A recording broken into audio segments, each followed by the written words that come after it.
നന്ദി, യേശുവേ സ്തോത്രം, യേശുവേ ആരാധന. ഹല്ലേലൂയ. കൃപാസനം മരിയൻ ഉടമ്പടി ധ്യാനത്തിലേക്ക് നമ്മൾ ഭക്തിപൂർവ്വം പ്രവേശിക്കുകയാണ്. ഈശോയോട് നമുക്ക് ഹൃദയത്തിൽ നന്ദി പറയാം. ദൈവപിതാവിനാൽ ആകർഷിക്കപ്പെട്ടിട്ട് പരിശുദ്ധ ദൈവമാതാവ് ജീവനോടെ പ്രത്യക്ഷപ്പെട്ട ഈ ആലയത്തിൽ ഈ സമയം നമ്മളെ ഒരുമിച്ച് കൂട്ടിയ ദൈവപിതാവിൻ്റെ സ്നേഹത്തിന് നമുക്ക് ഹൃദയത്തിൽ നന്ദി പറയാം. 2004 ഡിസംബർ 7-ാം തീയതി ഉച്ചകഴിഞ്ഞ് 2:30 ഇതുപോലൊരു ആരാധന മധ്യയാണ് ദൈവമാതാവ് സമയഘടികാരം നെഞ്ചിൽ ചാർത്തി ഈ അൾത്താരയിൽ പ്രത്യക്ഷയായിക്കൊണ്ട് ദുരന്തം ഉണ്ടാകുവാൻ പോകുന്നു, പ്രാർത്ഥിക്കണമെന്ന വലിയ ദൈവിക സന്ദേശം കൈമാറിയത്. ജീവിതത്തിൻ്റെ വിവിധ ദുരന്ത മുഖങ്ങളിലായിരുന്നു കൊണ്ടാണ് നമ്മളും പരിശുദ്ധ അമ്മ ജീവനോടെ പ്രത്യക്ഷപ്പെട്ട ഈ ആലയത്തിൽ വന്ന് മരിയൻ ഉടമ്പടിയെടുത്ത് പ്രാർത്ഥിച്ചുകൊണ്ട് ദുരന്ത മുഖങ്ങളെ അതിജീവിക്കുവാൻ, ദൈവകരുണ നമ്മുടെ ജീവിതത്തിൽ സ്വന്തമാക്കുവാൻ ആഗ്രഹത്തോടെ പ്രാർത്ഥിച്ച് ഉടമ്പടി നിബന്ധനകൾ പാലിച്ച് മുന്നേറുന്നത്. ഈ ധ്യാനം നയിക്കുവാൻ പോകുന്ന കൃപാസനത്തിൻ്റെ സ്ഥാപക ഡയറക്ടറായ ബഹുമാനപ്പെട്ട VP ജോസഫ് അച്ഛനെ ദൈവപിതാവിൻ്റെ കരങ്ങളിൽ സമർപ്പിച്ച് നമുക്കൊരു നിമിഷം മൗനമായിട്ട് പ്രാർത്ഥിക്കാം. അച്ഛൻ്റെ ആരോഗ്യത്തെ പ്രത്യേകമായിട്ട് സമർപ്പിച്ച് പ്രാർത്ഥിക്കാം. ഏറ്റെടുത്തിരിക്കുന്ന എല്ലാ ശുശ്രൂഷ മേഖലകളെയും പ്രത്യേകമായിട്ട് അൾത്താരയിൽ സമർപ്പിച്ച് പ്രാർത്ഥിക്കാം. ഈശോയെ വരാൻ പോകുന്ന ആരാധന മണിക്കൂറിനെ പ്രത്യേകമായിട്ട് സമർപ്പിച്ച് പ്രാർത്ഥിക്കുന്നു. ഈശോയെ ആരാധനയിലൂടെ നീളം അച്ഛനിലൂടെ നീ തന്നെ ഞങ്ങളോട് സംസാരിക്കണമേ എന്ന് പ്രാർത്ഥിക്കുന്നു. വചനം നൽകണമേ എന്ന് പ്രാർത്ഥിക്കുന്നു.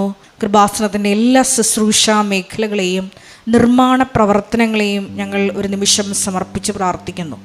ഈശോയെ എല്ലാവരിലേക്കും ദൈവിക കൃപ സമൃദ്ധമായി വർഷിക്കുവാൻ ഈ ആരാധനയിലൂടെ കരുണയാകണമേ എന്ന് പ്രാർത്ഥിച്ചുകൊണ്ട് ദിവ്യകാരുണ്യനാഥനെ വരവേറ്റുകൊണ്ട് ഇരുകരങ്ങളും ഉയർത്തി ശക്തമായി സ്തുതിക്കാം. ഹല്ലേലൂയ, ഹല്ലേലൂയ. മഹത്വം, മഹത്വം, ആരാധന, ആരാധന. ഈശോയെ നിന്റെ ശക്തി ഈ സമയം ഈ ആലയത്തിൽ പ്രകടമാക്കണമേ എന്ന് പ്രാർത്ഥിക്കുന്നു. ഞങ്ങളുടെ ആലയത്തെ വിശദീകരിക്കണമേ എന്ന് പ്രാർത്ഥിക്കുന്നു. ഹല്ലേലൂയ.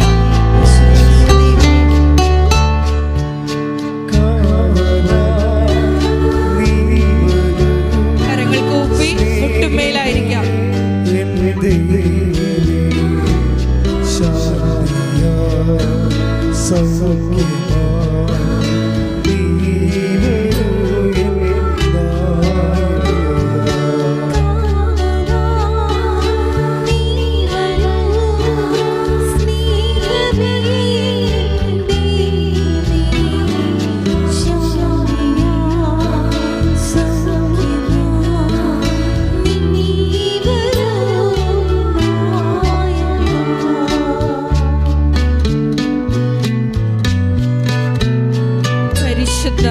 പരമ ദിവ്യകാരുണ്യത്തിന് നേരവും ആരാധനയും സ്തുതിയും പുകഴ്ചയും ഉണ്ടായിരിക്കട്ടെ. പരിശുദ്ധ പരമ ദിവ്യകാരുണ്യത്തിന് നേരവും ആരാധനയും സ്തുതിയും പുകഴ്ചയും ഉണ്ടായിരിക്കട്ടെ.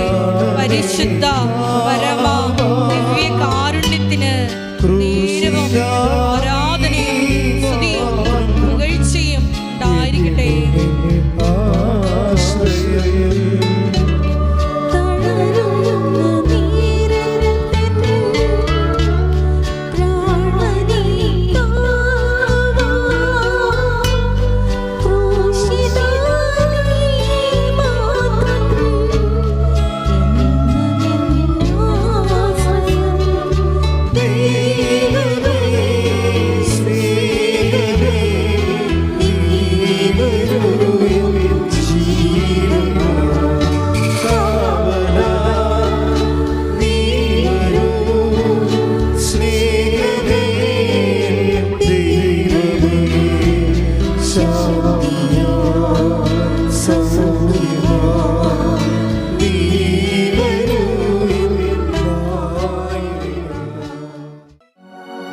പരിശുദ്ധ പരമദിവ്യകാരുണ്യത്തിന് നീരവും ആരാധനയും സ്തുതിയും പുകഴ്ചയും ഉണ്ടായിരിക്കട്ടെ. പരിശുദ്ധ പരമദിവ്യകാരുണ്യത്തിന് നേരവും ആരാധനയും സ്തുതിയും പുകഴ്ചയും ഉണ്ടായിരിക്കട്ടെ. എൻ്റെ പ്രിയപ്പെട്ടവരെ, ഉടമ്പടി അതിൻ്റെ നിയോഗത്തിലല്ല, ഉടമ്പടി അതിൽ തന്നെയാണ് സന്തോഷത്തിൻ്റെ കാരണം. നമ്മൾക്ക് പലപ്പോഴും സന്തോഷം ഉണ്ടാകുന്നത് ഉടമ്പടിയിൽ നമ്മൾ വെച്ചിരിക്കുന്ന നിയോഗങ്ങൾ നിറവേറി കാണുമ്പോൾ നമുക്ക് വല്ലാത്ത സന്തോഷം ഉണ്ടാകും. അത് വലിയ കാര്യം തന്നെയാണ്. പക്ഷേ നമ്മൾ ദൈവത്തിൻ്റെ ഭാഗത്തു നിന്ന് ഉടമ്പടിയെ വീക്ഷിക്കുമ്പോൾ മറ്റൊരു പ്രതലമാണ് നമുക്ക് വെളിപ്പെടുത്തുന്നത്. എന്താണ് കാരണം? നമുക്ക് ലഭിച്ച നിയോഗങ്ങളിലാണ് നമുക്ക് സന്തോഷം തോന്നുന്നുണ്ടെങ്കിൽ നമ്മൾ ആനന്ദിക്കുന്നത് എന്തെങ്കിലും വസ്തുവകകളിലോ അല്ലെങ്കിൽ നമ്മുടെ സാമ്പത്തിക അഭിവൃദ്ധിയിലോ അല്ലെങ്കിൽ നമ്മുടെ ഭൗതികമായ ജീവിത നിലവാരത്തിൻ്റെ ഉയർച്ചയിലോ എന്തെങ്കിലും ആയിരിക്കും നമ്മൾ സന്തോഷിക്കുന്നത്. കാര്യം ജോലി കിട്ടിയാലും ജപ്തി നടപടി മാറിയാലും ഒക്കെ നമുക്കുണ്ടാകുന്നത് ഭൗതിക നേട്ടങ്ങളാണ്. അപ്പോൾ ഈ ഭൗതിക നേട്ടങ്ങളിലാണ് ഒരാൾ സന്തോഷിക്കണമെങ്കിൽ ദൈവത്തിന് ബേസിക്കായിട്ട് അവിടെ 2ാം സ്ഥാനമേ ഉള്ളൂ. ദൈവത്തിന് ഈ ഉടമ്പടി വിഷയത്തിൽ 1ാം സ്ഥാനം വരണമെന്നുണ്ടെങ്കിൽ നിങ്ങൾ ഉടമ്പടി എടുത്തത് തന്നെ ഒരു സന്തോഷത്തിൻ്റെ കാരണമാകണം. എന്തിനാണ് ഉടമ്പടി എടുത്തതെന്ന് ചോദിച്ചാൽ ഉടനെ പറയാൻ കഴിയണം, എനിക്ക് ദൈവവുമായിട്ട് മുമ്പത്തേക്കാൾ ആഴമായ ഒരു റിലേഷന് വേണ്ടിയാണ് ഞാൻ ഉടമ്പടി എടുത്തത്. അത് സിമ്പിളാണ് സംഭവം. അപ്പോൾ ദൈവത്തിനാണ് 1ാം സ്ഥാനം വരണത്. എന്തിനാണ് ഉടമ്പടി എടുത്തതെന്ന് ചോദിച്ചു കഴിഞ്ഞാൽ നമുക്ക് കൃത്യമായിട്ടുണ്ടാകേണ്ട ഉത്തരം അതിൻ്റെ കാരണം ഈ ബൈബിളിലെ ഈ കർത്താവിൽ വിശ്വസിക്കാൻ കഴിഞ്ഞതിൽ, ആ വിശ്വാസത്തിൻ്റെ നേട്ടങ്ങളിലല്ല, വിശ്വസത്തിൽ മാത്രം, അതായത് കർത്താവിൽ വിശ്വസിക്കാൻ കഴിഞ്ഞതിൽ അവനും കുടുംബവും സന്തോഷിച്ചു. അതാണ് യഥാർത്ഥ സുവിശേഷത്തിൻ്റെ സന്തോഷം. നടപടി പുസ്തകം 16, 20, 34. ഇവിടെ കൂടെ ശ്രദ്ധിക്കട്ടെ. ഹല്ലേലൂയ, ഹല്ലേലൂയ, ഹല്ലേലൂയ, ഹല്ലേലൂയ. യേശുവേ നന്ദി. ഹല്ലേലൂയ, ഹല്ലേലൂയ. അപ്പോസ്തല പ്രവർത്തനങ്ങൾ 16:34. ദൈവത്തിൽ വിശ്വസിച്ചതുകൊണ്ട്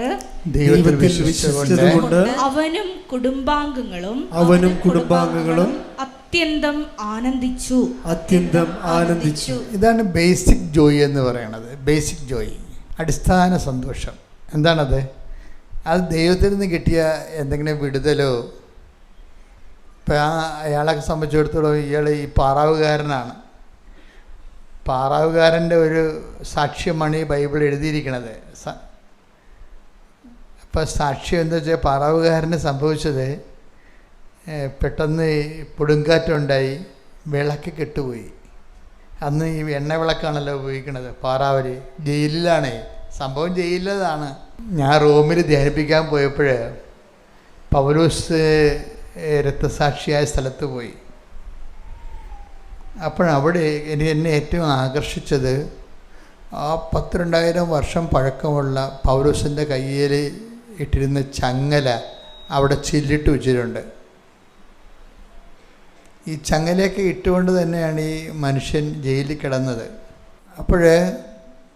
ആ ജയിലിൽ കിടക്കുന്നതിൻ്റെ ഇടയിൽ ഈ തിമോത്തിയും കൂടെ ഉണ്ടായിരുന്ന ഫിലോമോൻ, പല ആൾക്കാരും ജയിലിൽ അദ്ദേഹത്തിൻ്റെ സഹതടവുകാരായിരുന്നു. അപ്പോൾ അവരുമായിട്ട് രാത്രി ഈ ജയിലിലെ കയ്യിൽ കിടക്കുന്ന ചങ്ങല കിലുക്കിക്കൊണ്ട് താളം പിടിച്ച് പാടും. അത് ഇയാൾ കേട്ടതാണ്. ഈ പാറാവുകാരൻ പുറത്തു നിന്ന്. അപ്പോൾ വിളക്കുണ്ടായിരുന്നു. കുറച്ച് കഴിഞ്ഞപ്പോൾ പാട്ട് കൂടിയപ്പോൾ കൊടുങ്കാറ്റടിച്ച് വിളക്ക് കെട്ടുപോയി. അപ്പോൾ പാറാവുകാരൻ വാളെടുക്കാൻ തന്നെത്താൻ നെഞ്ചത്തിട്ട് കുത്താൻ പോയി. എന്താ കാര്യം? ഇങ്ങനെ വിളക്ക് കെട്ട് കഴിഞ്ഞാൽ അപ്പം തന്നെ തടവുകാർ രക്ഷപ്പെടും. അപ്പോൾ പിന്നെ ഇയാളെ അവർ വെട്ടിക്കൊല്ലുക വല്ലതും ചെയ്യും. ആര്? സർക്കാർ. അത് കാരണം അത് പേടിയായിട്ട് പുള്ളി തന്നെത്താൻ കുത്തിച്ചാകാൻ പോയി. അപ്പോൾ പൗലോസ് പറയും, സഹോദര, അഹിതമൊന്നും കാണിക്കരുത്, ഞങ്ങളിവിടെ തന്നെ ഉണ്ടെന്ന് പറയും. ഇതോടുകൂടി പാറാവുകാരൻ്റെ ഐസി അടിച്ചു പോകും. പാറാവുകാരൻ പറയും, എന്തുകൊണ്ടാണ് ഇവർ ഓടാതിരുന്നത്? രക്ഷപ്പെടാൻ ആഗ്രഹിച്ചിട്ട് ഓടാതിരുന്നത് എന്തുകൊണ്ടാണ്? ഒരു ചോദ്യം. രണ്ടാമത്തെ ചോദ്യം, ഇവരെങ്ങനെയാണ് ഈ ചങ്ങലയിട്ട് പാടണത്? ചങ്ങല കാലിലും കയ്യിലും കിടക്കുമ്പോഴും കർത്താവിൻ്റെ പാട്ട് എങ്ങനെ പാടുന്നത്? ആരാണ് ഈ കർത്താവ് എന്ന് ചോദിച്ചിട്ട് ഇവർ ഞങ്ങളിവിടെ തന്നെ ഉണ്ടെന്ന് പറയുമ്പോൾ, നീ അഹിതമൊന്നും കാണിക്കണമെന്ന് പറയുമ്പോൾ, പാറാവുകാരൻ ഇവരോട് ചോദിക്കും, നിങ്ങൾ പാടിയ കർത്താവ് ആരാണെന്ന് ചോദിക്കും. അതാണ് നമ്മുടെ സാക്ഷ്യം കണ്ടിട്ടാണ് മറ്റുള്ളവർ കർത്താവിനെ അറിയണത്. നിങ്ങൾ ആ ഭാഗം ഒന്ന് എടുത്തേ, ശ്രുതികട്ടെ. ഹല്ലേലൂയ. പ്രവർത്തനങ്ങൾ 16-ാം അധ്യായം 25 മുതലുള്ള തിരുവചനങ്ങൾ. 25, 16, 25 നടപടി പുസ്തകം. അർദ്ധരാത്രിയോടടുത്ത് പൗലോസും സീലാസും കീർത്തനം പാടി ദൈവത്തെ സ്തുതിക്കുകയായിരുന്നു. തടവുകാർ അത് കേട്ടുകൊണ്ടിരുന്നു. അതാണ് വിഷയം. തടവുകാർ അത് കേട്ടുകൊണ്ടിരുന്നു. പെട്ടെന്ന് വലിയ ഒരു ഭൂകമ്പമുണ്ടായി. കാരാഗൃഹത്തിന്റെ അടിത്തറ കുലുങ്ങി. എല്ലാ വാതിലുകളും തുറക്കപ്പെട്ടു. എല്ലാവരുടെയും ചങ്ങലകൾ അഴിഞ്ഞു വീണു. കാവൽക്കാരൻ ഉണർന്നപ്പോൾ കാരാഗൃഹ വാതിലുകൾ തുറന്നു കിടക്കുന്നത് കണ്ടു. തടവുകാരെല്ലാം രക്ഷപ്പെട്ടുവെന്ന് വിചാരിച്ച് അവൻ വാളൂരി ആത്മഹത്യക്കൊരുങ്ങി. എന്നാൽ പൗലോസ് വിളിച്ചു പറഞ്ഞു, സാഹസം കാണിക്കരുത്, ഞങ്ങൾ എല്ലാവരും ഇവിടെ തന്നെയുണ്ട്. വിളക്ക് കൊണ്ടുവരാൻ വിളിച്ചു പറഞ്ഞിട്ട് അവൻ അകത്തേക്കോടി. പേടിച്ചു വിറച്ച് അവൻ പൗലോസിന്റെയും സീലാസിന്റെയും കാൽക്കൽ വീണു. അവരെ പുറത്തേക്ക് കൊണ്ടുവന്ന് അവൻ ചോദിച്ചു, യജമാനന്മാരെ, രക്ഷ പ്രാപിക്കാൻ ഞാൻ എന്ത് ചെയ്യണം? അവർ പറഞ്ഞു, കർത്താവായ യേശുവിൽ വിശ്വസിക്കുക, നീയും നിന്റെ കുടുംബവും രക്ഷ പ്രാപിക്കും. അപ്പോഴേ നിത്യരക്ഷ ലഭിച്ചു. ഈ പറവുകാരൻ പൗലോസിനെ വീട്ടിൽ കൊണ്ടുപോയി ഭക്ഷണം കൊടുത്തിട്ട് കർത്താവിനെ കുറിച്ച് കൂടുതൽ ചോദിച്ച് മനസ്സിലാക്കും. ആ ഒരു രാത്രി കൊണ്ട് തന്നെ അവന് അഭിഷേകം കിട്ടിയിട്ട് അവൻ പൗലോസിലേക്ക് എന്തെങ്കിലും സ്നാനം സ്വീകരിക്കും. എന്നിട്ടാണ് ഇവൻ പറയണത്, കർത്താവിൽ വിശ്വസിക്കാൻ കഴിഞ്ഞതിൽ എന്ന് വെച്ച് കഴിഞ്ഞാൽ നിത്യരക്ഷ ലഭിച്ചതിൽ. അല്ല ജോലി കിട്ടി, വീട് കിട്ടി, ജപ്തി മാറി എന്നല്ല പ്രശ്നം. കർത്താവിൽ വിശ്വസിക്കാൻ കഴിഞ്ഞത് തന്നെ ഈ മനുഷ്യന് വലിയ സന്തോഷമായി മാറുകയാണ്. ഏതാണ്ട് ഇതേ ഒരു പാരലിൽ വേണം ഉടമ്പടിയെ സമീപിക്കാൻ. ഉടമ്പടിയിൽ നമുക്ക് എന്ത് വേണമെങ്കിലും നടക്കും. നമ്മൾ ആയിരക്കണക്കിന് സാക്ഷ്യങ്ങളാണ്. ആയിരക്കണക്കിന് സാക്ഷ്യങ്ങൾ യൂട്യൂബിലുള്ള ഒരു കേന്ദ്രവും ലോകത്ത് കാണത്തില്ല. 10, അതായത് ഒരു ലക്ഷത്തോടടുത്ത വരുന്ന ഇപ്പോൾ സാക്ഷ്യങ്ങൾ. അപ്പം ഉടമ്പടിയിൽ എന്തും നടക്കും. പക്ഷെ അതല്ല വിഷയം. ഉടമ്പടിയിൽ നടക്കേണ്ട കാര്യം എന്താണ്? കർത്താവുമായി ആഴമായി ബന്ധമുണ്ടാകുമ്പോഴേ അതൊരു സന്തോഷത്തിൻ്റെ കാരണമാകണം. പ്രാർത്ഥിക്കുക. കർത്താവായ ദൈവമേ, ഉടമ്പടിയിലൂടെ അങ്ങുമായി ആത്മാർത്ഥവും ആഴവുമായ ആത്മബന്ധത്തിനായി ഞങ്ങളെ വിളിച്ചതിന് നന്ദി പറയുന്നു. യേശുവേ സ്തോത്രം, നന്ദി, യേശുവേ ആരാധന. ഹല്ലേലൂയ. ശ്രദ്ധിക്കട്ടെ. ഹല്ലേലൂയ, ഹല്ലേലൂയ, ഹല്ലേലൂയ, ഹല്ലേലൂയ. മഹത്വം, മഹത്വം, ആരാധന, ആരാധന. ഹല്ലേലൂയ, ഹല്ലേലൂയ,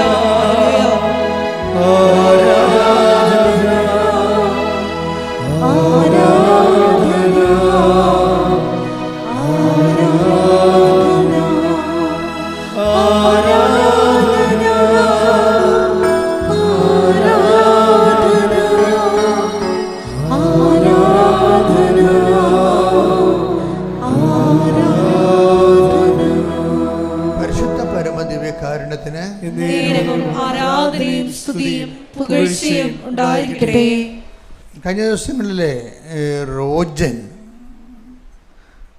ആറനാട്ടുകര തൃശ്ശൂർ, അവിടെ നിന്നൊരു സാക്ഷ്യമുണ്ടായി. ആ സാക്ഷ്യത്തിൻ്റെ രീതികൾ റോജൻ പറയണത് ഉടമ്പടിയിലൂടെ എൻ്റെ തോട്ട് പ്രോസസ്സ് പോലും കർത്താവ് ചേഞ്ച് ചെയ്തെന്നാണ്. വളരെ ഇവാലുവേറ്റ് ചെയ്തുകൊണ്ടൊരു സാക്ഷ്യമാണ്. ഫാക്റ്റ് ഇങ്ങനെ പറയണതല്ല, എല്ലാ സാക്ഷ്യങ്ങളിലും ഫാക്റ്റ് പറയണതാണ്. അവർക്ക് സംഭവിച്ച വിഷയങ്ങൾ അവർ അതുപോലെ പറയും. കുറച്ച് എഡ്യൂക്കേറ്റഡ് ആയിട്ടുള്ള ആൾക്കാർ സാക്ഷ്യം പറയുമ്പോൾ സ്കാൻ ചെയ്തേ പറയത്തുള്ളൂ. അവർ നിരീക്ഷിക്കും. What is happen to our home, ഞങ്ങളുടെ വീട്ടിൽ എന്ത് സംഭവിക്കുന്നു. കാരണം റോജൻ്റെ വീട്ടിൽ അമ്മ ഉടമ്പടിയിലാണ്, ഭാര്യ ഉടമ്പടിയിലാണ്, റോജൻ ഉടമ്പടിയിലാണ്.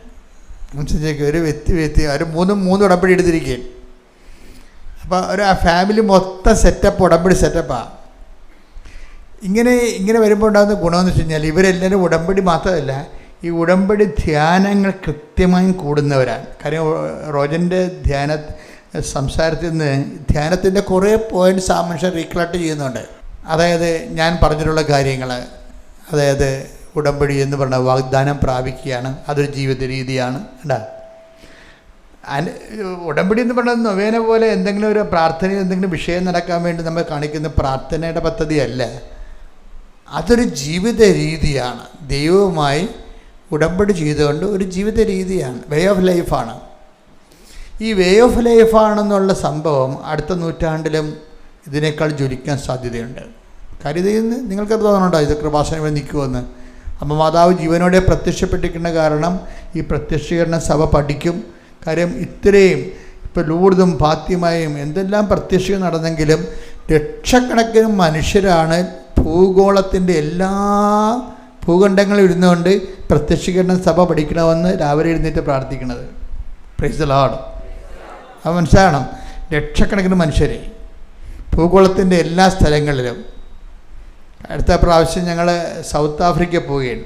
അപ്പോൾ സൗത്ത് ആഫ്രിക്കയിൽ എന്താണ്, ഒരു ഉടമ്പടി സമൂഹം അവിടെ ജീവിക്കുന്നുണ്ട്. അവരാണ് ഉടമ്പടി ധ്യാനത്തിന് വിളിക്കണത്. അതെന്താ വിഷയം എന്ന് പറയണത്, ഓരോ സ്ഥലത്തും ലോകത്തിൻ്റെ എല്ലാ ഭൂഖണ്ഡങ്ങളിലും ഉടമ്പടി കൂട്ടായ്മ രൂപപ്പെട്ടിട്ട് അവരെല്ലാം രാവിലെ എഴുന്നേൽക്കുമ്പോൾ ലക്ഷക്കണക്കിന് മനുഷ്യരെ പ്രത്യക്ഷീകരണ പ്രാർത്ഥനയിലൂടെ മാതാവിൻ്റെ പ്രത്യക്ഷീകരണം. ഇപ്പോൾ റോജൻ തന്നെ സാക്ഷ്യം തുടങ്ങണം അങ്ങനെയാണ്. എങ്ങനെ തുടങ്ങണം? മാതാവിൻ്റെ പ്രത്യക്ഷീകരണത്തിന് എന്നെ സാക്ഷിയാക്കിയതിന് ഞാൻ നന്ദി പറയണം. അതാണ് എൻ്റെ രീതി എന്ന് പറയുന്നത്. അവർക്ക് കാര്യങ്ങൾ അറിയാം. കുറേ നാൾ ഉടമ്പടിയുമായിട്ട് ജീവിച്ചു കഴിയുമ്പോൾ എന്താണ് ഉടമ്പടി, എന്തിനാണ് ഉടമ്പടി എന്നൊക്കെ അവർക്കറിയാം. അവരുടെ ലിമിറ്റഡ് ആയിട്ടുള്ള ഒരു കുടുംബാവശ്യത്തിന് വേണ്ടിയല്ല, അത് ഈസിയായിട്ട് നടക്കുന്ന കാര്യമാണ്. മറിച്ച് എന്താണ്, മാതാവിൻ്റെ പ്രത്യക്ഷീകരണത്തിൻ്റെ സാക്ഷി എന്ന് പറഞ്ഞേ. അപ്പോൾ ഉടമ്പടി എടുക്കാൻ നിങ്ങൾ ഉറങ്ങിക്കിടക്കണമെന്ന് വിചാരിച്ചോ? നിങ്ങൾ എഴുന്നേൽക്കുമ്പോൾ നിങ്ങൾ ആരാണെന്ന് ചോദിച്ചാൽ പറയണം, ഞാൻ ഉടമ്പടിയിലൂടെ മാതാവിൻ്റെ പ്രത്യക്ഷീകരണത്തിൻ്റെ സാക്ഷിയാകാൻ ദൈവവിളി സ്വീകരിച്ച ആളാണ്. ഇതൊരു ദൈവവിളിയാണ്. കവനൻ്റെ ഒരു ദൈവവിളിയാണ് ശരിക്കും. എന്ന് വെച്ചാൽ സുനിശ്ചിതമായും ചട്ടപ്പടിയും ചിട്ടപ്പടിയുമുള്ള രീതിയിൽ നമ്മൾ ദൈവത്തോട് ജീവിക്കുകയാണ്. രാവിലെ 5:30 ലൈഫ് തുടങ്ങും. കഴിഞ്ഞ ദിവസം ശ്രേയ എന്നും പറഞ്ഞൊരു മോള് സാക്ഷ്യം പറഞ്ഞു. എനിക്ക് ചില സമയത്ത് തോന്നുകയെ ഈ ആൾക്കാർ സാക്ഷ്യം പറയുമ്പോൾ എനിക്ക് ചില സമയത്ത് ഒരു ഡിസ്റ്റർബൻസ് ഉണ്ടാവും. എന്താ ഡിസ്റ്റർബൻസ് എന്ന് പറയുന്നത്, ഈ സാക്ഷ്യം പറയുന്ന ആൾക്കാരെല്ലാം കാനഡയിലുള്ളതും അമേരിക്കയിലുള്ളതും അതുപോലെ തന്നെ കാസർഗോഡിലുള്ളതും ട്രിവാൻഡ്രത്തുള്ളതും ഇടുക്കിയിലുള്ളതും ഒക്കെയാണ്. അപ്പം ഞാൻ അവർക്ക് ഈ ആലപ്പുഴക്കാർക്ക് ഉടമ്പടിയൊന്നും ഇല്ലേ? അപ്പോൾ എന്താ പ്രശ്നം, എൻ്റെ മനസ്സിൽ എപ്പോഴും തോന്നുന്ന ഒരു വിഷയം എന്ന് പറയുന്നത്, ഈ ആലപ്പുഴക്കാർക്ക് പെട്ടെന്ന് ഇങ്ങനെ വന്നാൽ മതിയല്ലോ. അപ്പോൾ കൂടുതൽ കഷ്ടപ്പെട്ട് വരുന്നവർക്കായി, ഇപ്പോൾ നിങ്ങൾക്കൊക്കെ നിങ്ങളിവിടെ വരണമെങ്കിൽ ചിലരൊക്കെ 3 മണിക്ക് വെളുപ്പിനെ തന്നെ എഴുന്നേറ്റ് റെഡിയാകണം അല്ലേ? 3 മണിക്ക് എഴുന്നേക്ക്. അത് 3 മണിക്ക് എഴുന്നേറ്റാൽ മാത്രമേ നമുക്ക് ഇവിടെ കൃത്യസമയത്ത് ആ വണ്ടി കർത്തമാരുടെ ഇവിടെ വന്ന് നിൽക്കത്തുള്ളൂ. അപ്പം അത്രയും കഷ്ടപ്പെട്ട് വരണത് കാരണം ദൈവം നിങ്ങൾ പ്രാർത്ഥിച്ചില്ലെങ്കിലും നിങ്ങളുടെ ഫിസിക്കൽ അപ്പിയറൻസ് ഇൻവോൾവ്മെൻറ്റും കാണുമ്പോൾ തന്നെ ദൈവം നിങ്ങളെ ഹെൽപ്പ് ചെയ്യും. പക്ഷേ ആ ഒരു ബോധം നമുക്ക്, അതായത് ഇതിൻ്റെ അകത്ത് ഇൻവെസ്റ്റ്മെൻ്റ് ഒരു പ്രോബ്ലമാണ് ദൈവമായിട്ടുള്ള. ഇപ്പം ഞാൻ പണ്ട് വള്ളക്കാരുടെ പ്രാർത്ഥന നടത്തുമായിരുന്നു. ഞാൻ ഈ കടലോര കൺവെൻഷൻ നടത്തിയിരിക്കുന്ന കാലത്ത് 10 കൊല്ലം ഈ വള്ളക്കാർക്ക് എൻ്റെ അടുത്ത് പ്രാർത്ഥിക്കാൻ വരും. അപ്പോഴേ പ്രാർത്ഥിക്കാൻ വരുമ്പോൾ കൂടുതൽ മത്സ്യം കിട്ടുന്ന ആർക്കാണെന്ന് ഞാൻ നോക്കണം ആർക്കാണ്. അത് കൊല്ലത്തുകാർക്കും ചാവക്കാടക്കാർക്കൊക്കെ. അപ്പം എന്താ വെച്ചാൽ എന്തുമാത്രം കഷ്ടപ്പെട്ട് ഇത് ഇൻവെസ്റ്റ് ചെയ്യുന്നു, അത് അങ്ങനെയാണ് ഇതിൻ്റെ അകത്ത് ഒരു അനുപാതം കണ്ടിരിക്കുന്നത്. ഞാൻ പറഞ്ഞ പക്ഷെ അത് നടപടി ശരിയല്ലല്ലോ. അപ്പം നാട്ടുകാരെന്ത് ചെയ്യും? അപ്പം എൻ്റെ വിഷയത്തിൽ ഈ നമ്മളിപ്പോൾ നാട്ടുകാരായാലും അല്ലെങ്കിൽ നാട്ടിന് പുറത്തുള്ള ആൾക്കാരായാലും ശരി, ചെയ്യേണ്ടതെന്ന് വെച്ച് കഴിഞ്ഞാൽ ഇതിനകത്ത് ഇൻവെസ്റ്റ്മെൻറ്റാണ് പ്രോബ്ലം. നാട്ടുകാരായാലും അല്ലെങ്കിൽ നാട്ടിന് പുറത്തുള്ള ആൾക്കാരായാലും ശരി, ചെയ്യേണ്ടതെന്ന് വെച്ച് കഴിഞ്ഞാൽ ഇതിനകത്ത് ഇൻവെസ്റ്റ്മെൻറ്റാണ് പ്രോബ്ലം. ഉടമ്പടിയിൽ വരുന്നത് എപ്പോഴും ഇൻവെസ്റ്റ്മെൻറ്റ് എന്ന് പറഞ്ഞാൽ എന്താണ്? നമ്മുടെ ഇൻവോൾവ്മെൻറ്റ് എന്ന് വെച്ചാൽ നമ്മളുടെ പങ്കാളിത്തം, ഉടമ്പടിയിലുള്ള നമ്മുടെ പങ്കാളിത്തം. ഇപ്പോൾ കഴിഞ്ഞ ദിവസം ശ്രേയ എന്നും പറഞ്ഞൊരു മോൾ സാക്ഷ്യം പറഞ്ഞ് ഞാൻ പറഞ്ഞില്ലേ. അപ്പോൾ അവർ ഈ നാട്ടുകാരത്തെയാണ്, ഇത് ജസ്റ്റ് അപ്പുറത്തെ നാടാണ്, ഗ്രാമമാണ്, ചെത്തി എന്ന് പറയും. അപ്പം ഞാൻ അവിടെയാണ് ഈ കടലോരം നടത്തിക്കൊണ്ടിരുന്നത് 5-10 കൊല്ലം ആ കടലിൽ. അപ്പോൾ അന്നൊക്കെ ഈ ശ്രേയ ഒന്നും ജനിച്ച് കാണത്തില്ല. കാര്യം ഞാൻ 90-കളിലാണ് നടത്തിയത്. ഇവരിപ്പോൾ ഒരു ബിടെക്കുകാരത്തെയാണ്, അവർക്ക് 24 വയസ്സുണ്ട്. 24 വയസ്സൊന്നും വരല്ല. ഞാൻ 30 കൊല്ലം മുമ്പ് നടത്തിയതാണ്, 90 തൊട്ട് 2000 വരെ. അപ്പോൾ എന്താ വിഷയം എന്ന് പറയണത്, ഇവർ ഉടമ്പടി എടുക്കാമെന്ന് തോന്നിയെങ്കിലും ഇവരത് എടുക്കാൻ വരട്ടെ, എനിക്ക് 5:30 എഴുന്നേറ്റ് പരിചയമില്ല. അതാണ് അവരുടെ പ്രശ്നം. 5:30 എഴുന്നേറ്റ് പരിചയമില്ല, പിന്നെ ദിവസവും പള്ളിയിൽ പോയും പരിചയമില്ല. അപ്പോൾ ഉടമ്പടി എടുത്തു കഴിഞ്ഞാൽ 5:30 എഴുന്നേൽക്കണം, ദിവസവും പള്ളിയിൽ പോകണം. അത് അവളെ കൊണ്ട് നടക്കത്തില്ല. അങ്ങനെ ഒരു ചിട്ടയില്ല ജീവിതത്തിൽ. അപ്പം അതുകൊണ്ട് പാടാണ്. അപ്പം തെറ്റിപ്പോയാൽ അത് പ്രശ്നമാണോ? അതുകൊണ്ട് ഉടമ്പടി എടുക്കണ്ട. അമ്മ ഉടമ്പടി എടുത്തിട്ടുണ്ട്, അവരുടമ്പടി എടുത്തില്ല. കുറച്ച് കഴിഞ്ഞപ്പോൾ ശ്രേയക്ക്, നമുക്കറിയാമല്ലോ നമ്മുടെ ജീവിതത്തിൽ ഇങ്ങനെ കുറച്ച് മുന്നോട്ട് പോകുമ്പോൾ ജീവിതത്തെ വിലയിരുത്തിയാൽ നമുക്ക് മനസ്സിലാകും. ജീവിതത്തെ നമ്മൾ നിഷ്പക്ഷമായിട്ട് വിലയിരുത്തിയാൽ നിങ്ങളുടെ കല്യാണം, ജോലി, നിങ്ങളുടെ പ്രൊമോഷൻ, നിങ്ങളുടെ യാത്ര, നിങ്ങളുടെ കുടുംബജീവിതം, അതിന് വരുന്ന ബാധ്യതകൾ, അതിന് വരുന്ന തടസ്സങ്ങൾ, അതിന് വരുന്ന ഭാരങ്ങൾ എല്ലാം നമ്മളിങ്ങനെ ഹരിച്ചൊക്കെ ഗുണിച്ചൊക്കെ നോക്കിക്കഴിഞ്ഞാൽ നിങ്ങൾക്ക് ബുദ്ധിയുള്ളവരാണെങ്കിൽ ഒരു കാര്യം മനസ്സിലാകും. എന്താ കാര്യം? പല കാര്യങ്ങളും നമ്മൾക്ക് ഒറ്റയ്ക്ക് നടക്കത്തില്ല. അതാണ് വിഷയം. ജീവിതത്തെ നിഷ്പക്ഷമായിട്ട് വിലയിരുത്തി നോക്കിക്കോ. പല കാര്യങ്ങളും ഒറ്റയ്ക്ക് നടക്കത്തില്ല. അങ്ങനെയാണ് ജീവിതം ദൈവം ഡിസൈൻ ചെയ്തിരിക്കുന്നത്.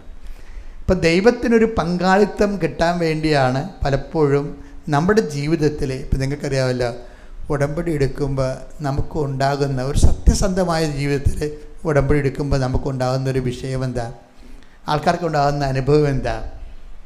ഉടമ്പടി എന്ത് അനുഭവം തന്നെന്ന് ചോദിച്ചു കഴിഞ്ഞാൽ, നിങ്ങൾ പറയുന്ന അനുഗ്രഹങ്ങളെക്കുറിച്ചല്ല ചിലർ പറയണത് മാതാവ് ഞങ്ങളുടെ വീട്ടിലെ ഒരു അംഗം പോലെ തോന്നിയെന്നാണ്. അത് ഈ കിടിലനാണ് ശരിക്കും. അമ്മയുടെ ഒരു ഡിസൈൻ അങ്ങനെയാണ്, ദൈവം അങ്ങനെ ഡിസൈൻ ചെയ്തിരിക്കണത്. അതാണ് ബൈബിൾ തുറക്കുമ്പോൾ പറയണത്, കാനായിലൊരു വിവാഹാഘോഷം നടന്നു, യേശുവിൻ്റെ അമ്മയും ഒരു കുടുംബാംഗം പോലെ അവിടെ ഉണ്ടായിരുന്നു, നേരത്തെ ഉണ്ടായിരുന്ന ആളാണത്. അവിടെ യേശു ശിഷ്യന്മാരും ക്ഷണിക്കപ്പെട്ടിരുന്നു എന്നാണ് പറയണത്. യേശു ശിഷ്യന്മാരും വിരുന്നുകാരെ പോലെ വന്നു ചേർന്ന ആൾക്കാരാണ്. പക്ഷെ അമ്മയെക്കുറിച്ച് പറഞ്ഞാൽ അങ്ങനെയല്ല, വീട്ടുകാരത്തിയായിട്ട് അവിടെ ഉണ്ടായിരുന്നു. ഈ ഒരു വ്യത്യാസം ഉണ്ട് ശരിക്കും. അമ്മ വീട്ടുകാരത്തിയാണ്. നമുക്ക് കുറച്ച് കഴിയുമ്പോൾ നിങ്ങൾക്കത് തോന്നണം, മാതാവുമായിട്ട് ജീവിക്കുമ്പോൾ തോന്നണം, മാതാവ് ഞങ്ങളുടെ കുടുംബത്തിലെ ഒരു അംഗമാണെന്ന്. അമ്മ കുടുംബത്തിലെ അംഗമായത് കൊണ്ടാണ് ഇപ്പം റോജൻ ൻ്റെ സാക്ഷ്യത്തിൽ ഒരു പോയിൻ്റ്, കുറേ പോയിൻറ്റ്സുകളുണ്ട്. അതിൽ ഒരു പോയിൻ്റ് എന്ന് പറയണത്, അദ്ദേഹം പറയണത് അച്ഛൻ്റെ ക്ലാസ്സുകളിൽ വാഗ്ദാനം പ്രാപിക്കാനുള്ളതാണല്ലോ ഉടമ്പടി എന്ന് പറയണത്. അപ്പോൾ വാഗ്ദാനം പ്രാപിക്കുമ്പോൾ ഫസ്റ്റ് ഗഡു എന്ന് പറഞ്ഞത് എന്താണ്? ചെങ്കടൽ കടക്കുകയാണ്. ചെങ്കടൽ കടക്കുകയാണ്. എന്നിട്ട് അദ്ദേഹം തന്നെ പറയും, അത് ആ ചെങ്കടലിലെ പ്രോസസ്സ് കഴിഞ്ഞാൽ നമ്മുടെ പാപങ്ങളെല്ലാം ഒഴിവായി നമ്മൾ ക്ലീനാകും എന്ന് പറയും.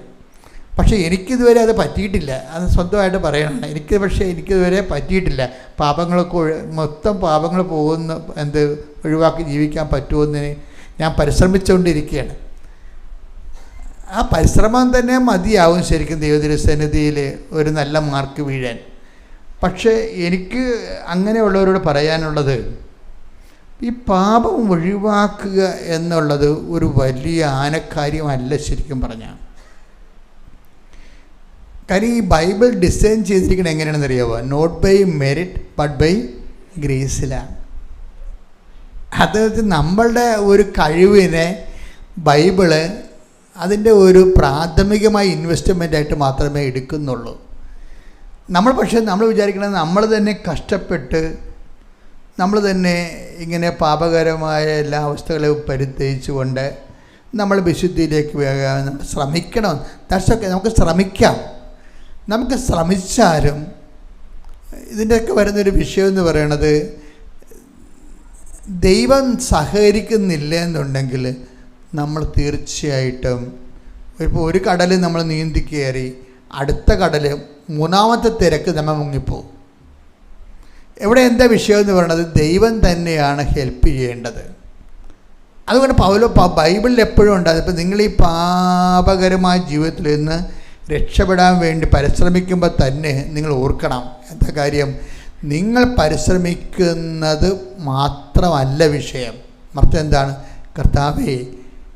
അതാണ് ഈശോയുടെ പ്രാർത്ഥനയിൽ ഒരു സംഭവമുണ്ട്, ഞങ്ങളെ പ്രലോഭനത്തിൽ, അതാണ് സംഭവം. അപ്പോൾ ദൈവം വിചാരിച്ചാൽ നമ്മളെ ഹെൽപ്പ് ചെയ്യാൻ പറ്റുമോ എന്നുള്ളൊരു പ്രൊവിഷൻ അവിടെ കിടക്കുന്നുണ്ട്. അത് നിങ്ങൾ യൂസ് ചെയ്യണം.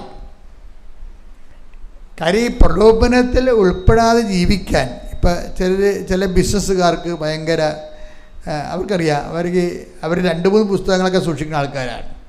ഗവൺമെൻറെ കാണിക്കാൻ ഒരു കാരണം, കൂട്ടുകച്ചവടക്കാരനേക്കാൻ വേറെ പുസ്തകം, കുടുംബക്കാരെ കാണിക്കാൻ വേറെ 3 പുസ്തകമൊക്കെ ഉപയോഗിക്കുക ആൾക്കാർ. എല്ലാവരും ഒന്നും ഞാൻ പറയണില്ല, ചില ആൾക്കാർ അങ്ങനെ ചെയ്യുന്നുണ്ട്.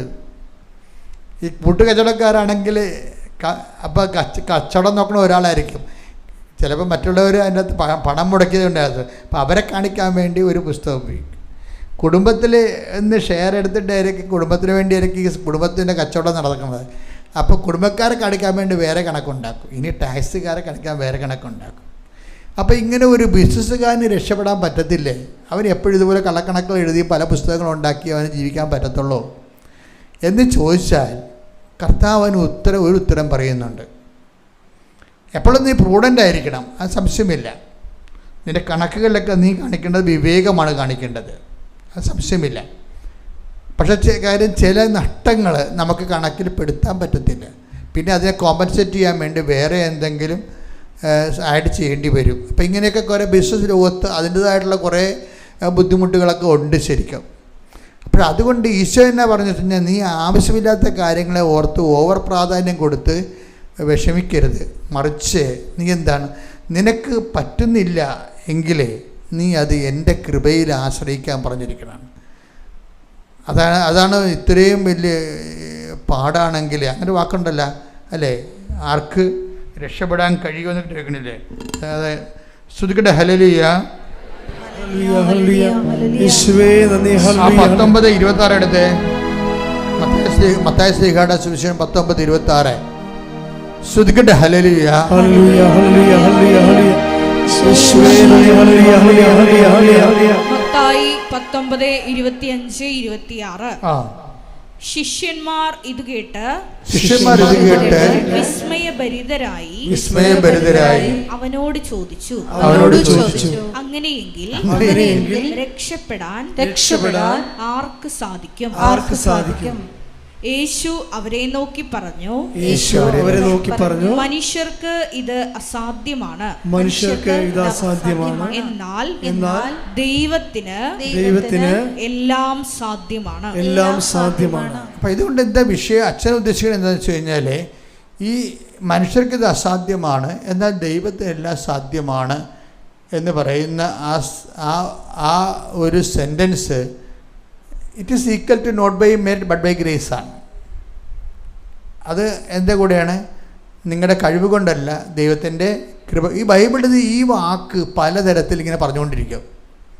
പല പല സ്ഥലങ്ങളിൽ ഇത് തന്നെയാണ് പറയണത്, not by merit but by grace എന്നാണ്. എന്നിട്ട് ഇപ്പം നിങ്ങൾ മനുഷ്യർക്ക് ഇത് അസാധ്യമാണ്, ദൈവത്തിന് സാധ്യമാണെന്ന് പറയുന്നത് അത് തന്നെയാണ്, not by merit but by grace. അപ്പം ഇങ്ങനെ നിങ്ങൾക്ക് ഏതെങ്കിലും പാപം, ഇപ്പോൾ റോജൻ്റെ സാക്ഷ്യത്തിൽ തന്നെ ഒരു ദുശ്ശീലത്തെക്കുറിച്ച് പറയുന്നുണ്ട്. അയാൾക്ക് 10-29 കൊല്ലം ഉണ്ടായിരുന്നൊരു ദുശ്ശീലമാണ്, ബാഡ് ഹാബിറ്റ്. ഉടമ്പടി എടുത്തോടുകൂടി മദർ ആ സംഭവം അങ്ങോട്ട് ഏറ്റെടുത്ത്. അതാണ് ഇത്രയും ഉടമ്പടി എടുക്കാത്ത സാധാരണ ഒരു നല്ല ക്രിസ്ത്യ ജീവിതമുള്ള കുടുംബമാണിത്, ഉടമ്പടി എടുക്കാതെ. പക്ഷേ സാധാരണ ക്രിസ്ത്യ ജീവിതമുള്ള കുടുംബമാണെങ്കിലും അതിൻ്റെ അകത്ത് എന്താണ്, അവർക്ക് ഈ ബാഡ് ഹാബിറ്റും കാര്യങ്ങളൊക്കെ ഉണ്ട്. അത് വലിയ ആനക്കാരിവിടെ കാണുന്നില്ല. പക്ഷേ ചിലർക്ക് കാണുന്നുണ്ട്, പക്ഷെ അവർക്ക് അത് എങ്ങനെയാണ് ഒഴിവാക്കേണ്ടതെന്ന് അറിയത്തില്ല. അപ്പോൾ ഉടമ്പടിയായപ്പം നമ്മളെ ഈക്വൽ പാർട്ട്ണറല്ലേ ഉടമ്പടിയിലേക്ക് വരണത്. നമ്മൾ ഉടമ്പടിയിലേക്ക് ആരാണ്? ദൈവം ഒരു കക്ഷി, നമ്മളൊരു കക്ഷിയാണ്. അപ്പം നമ്മളെ സംബന്ധിച്ചിടത്തോളം ദൈവം ആത്മാർത്ഥമായിട്ടാണ് നിൻ്റെ ഉടമ്പടി പോകണമെങ്കിൽ ദൈവം പറയും, എനിക്ക് പറ്റുന്നൊരു പാർട്ട്ണറായിട്ട് കഴിഞ്ഞ ദിവസങ്ങളിൽ ഒരു വചനം ഉണ്ടായിരുന്നു, ദൈവം ആണ് ചില ആൾക്കാരെ മനസ്സിനെ ഇണക്കണമെന്ന്, ഇല്ലേ? അങ്ങനെ ഒരു വചനം ഉണ്ടായിരുന്നല്ലോ. പ്രവർത്തനം 13:22. ജെസ്സയുടെ പുത്രനായ ദാവീദിൽ ഒന്ന് പറഞ്ഞേ. ജെസ്സയുടെ പുത്രനായ ദാവീദിൽ എന്റെ ഹൃദയത്തിനിണങ്ങിയ ഒരു മനുഷ്യനെ ഞാൻ കണ്ടെത്തിയിരിക്കുന്നു. അപ്പൊ ദാവീദിന്റെ അവസ്ഥ അതൊക്കെ കഴിയാമല്ലോ, ഞാൻ പറയേണ്ട കാര്യമില്ല. ദാവീദ് പാപത്തിൽ നിന്ന് രക്ഷപ്പെടാൻ വേണ്ടി എത്ര കഷ്ടപ്പെട്ട് നോക്കിയാലും പിന്നെയും അയാൾ ബലഹീനത അയാളെ വേട്ടയാടും. പക്ഷേ എന്നാ വിഷയത്തിൽ ഈ മനുഷ്യൻ്റെ അന്തരാളങ്ങളിലെ ദൈവത്തിന് പാപത്തെക്കാളും പാപത്തിൽ നിന്ന് ലഭിക്കുന്ന ലോകസുഖങ്ങളെക്കാളും ദൈവത്തിന് വലിയ പ്രാധാന്യമാണ്. ഇങ്ങനെ ഒരു മൈൻഡ് സെറ്റാണ് ദാവീദിൻ്റെത്. അയാളുടെ ശാരീരികമായ കുറേ ബലഹീനതയൊക്കെ ഉണ്ടെങ്കിലും അയാൾ ദൈവത്തെ കാണുന്നത്, അതുകൊണ്ടാണ് ഇങ്ങനെ പാപം വന്നു കഴിയുമ്പോൾ പറയും, കർത്താവേ എനിക്ക് എല്ലാം സഹിക്കാം, പക്ഷേ നിൻ്റെ കൺമുമ്പിൽ നിന്ന് മറഞ്ഞു പോണത് എനിക്ക് സഹിക്കാൻ പറ്റത്തില്ലെന്ന് പറയും. അതാണ് ആ മനുഷ്യൻ്റെ മാനസികാവസ്ഥ. അതാണ്, എനിക്ക് എല്ലാം സഹിക്കാം, പക്ഷേ ഇതിൻ്റെ പേരിൽ നിന്നെ എനിക്ക് മിസ് ചെയ്യാൻ പാടില്ല. എനിക്ക് മിസ് ചെയ്താൽ പിന്നെ ജീവിക്കാൻ നിന്നെ എനിക്ക് നഷ്ടപ്പെട്ടാൽ പിന്നെ എനിക്ക് ജീവിക്കാൻ പറ്റത്തില്ല. എന്നിട്ട് പുള്ളി കണ്ണീരോടെ പറയും, അങ്ങയുടെ തിരുസന്നിധി നിന്നെ തള്ളിക്കളയരുത്. അത് നമ്മൾ പറയുന്നേക്കാൾ വലിയ അർത്ഥമുള്ള വാക്കാണത്. ദാവീദ് ഉദ്ദേശിച്ചത് ഇന്നും വ്യാഖ്യാനിച്ച് മാറിയിട്ടില്ല. എന്താ കാര്യം? ദാവീദ് ഉദ്ദേശിച്ചത് എന്താ പറയുക? ദാവീദിൻ്റെ ഉദ്ദേശം എന്താ?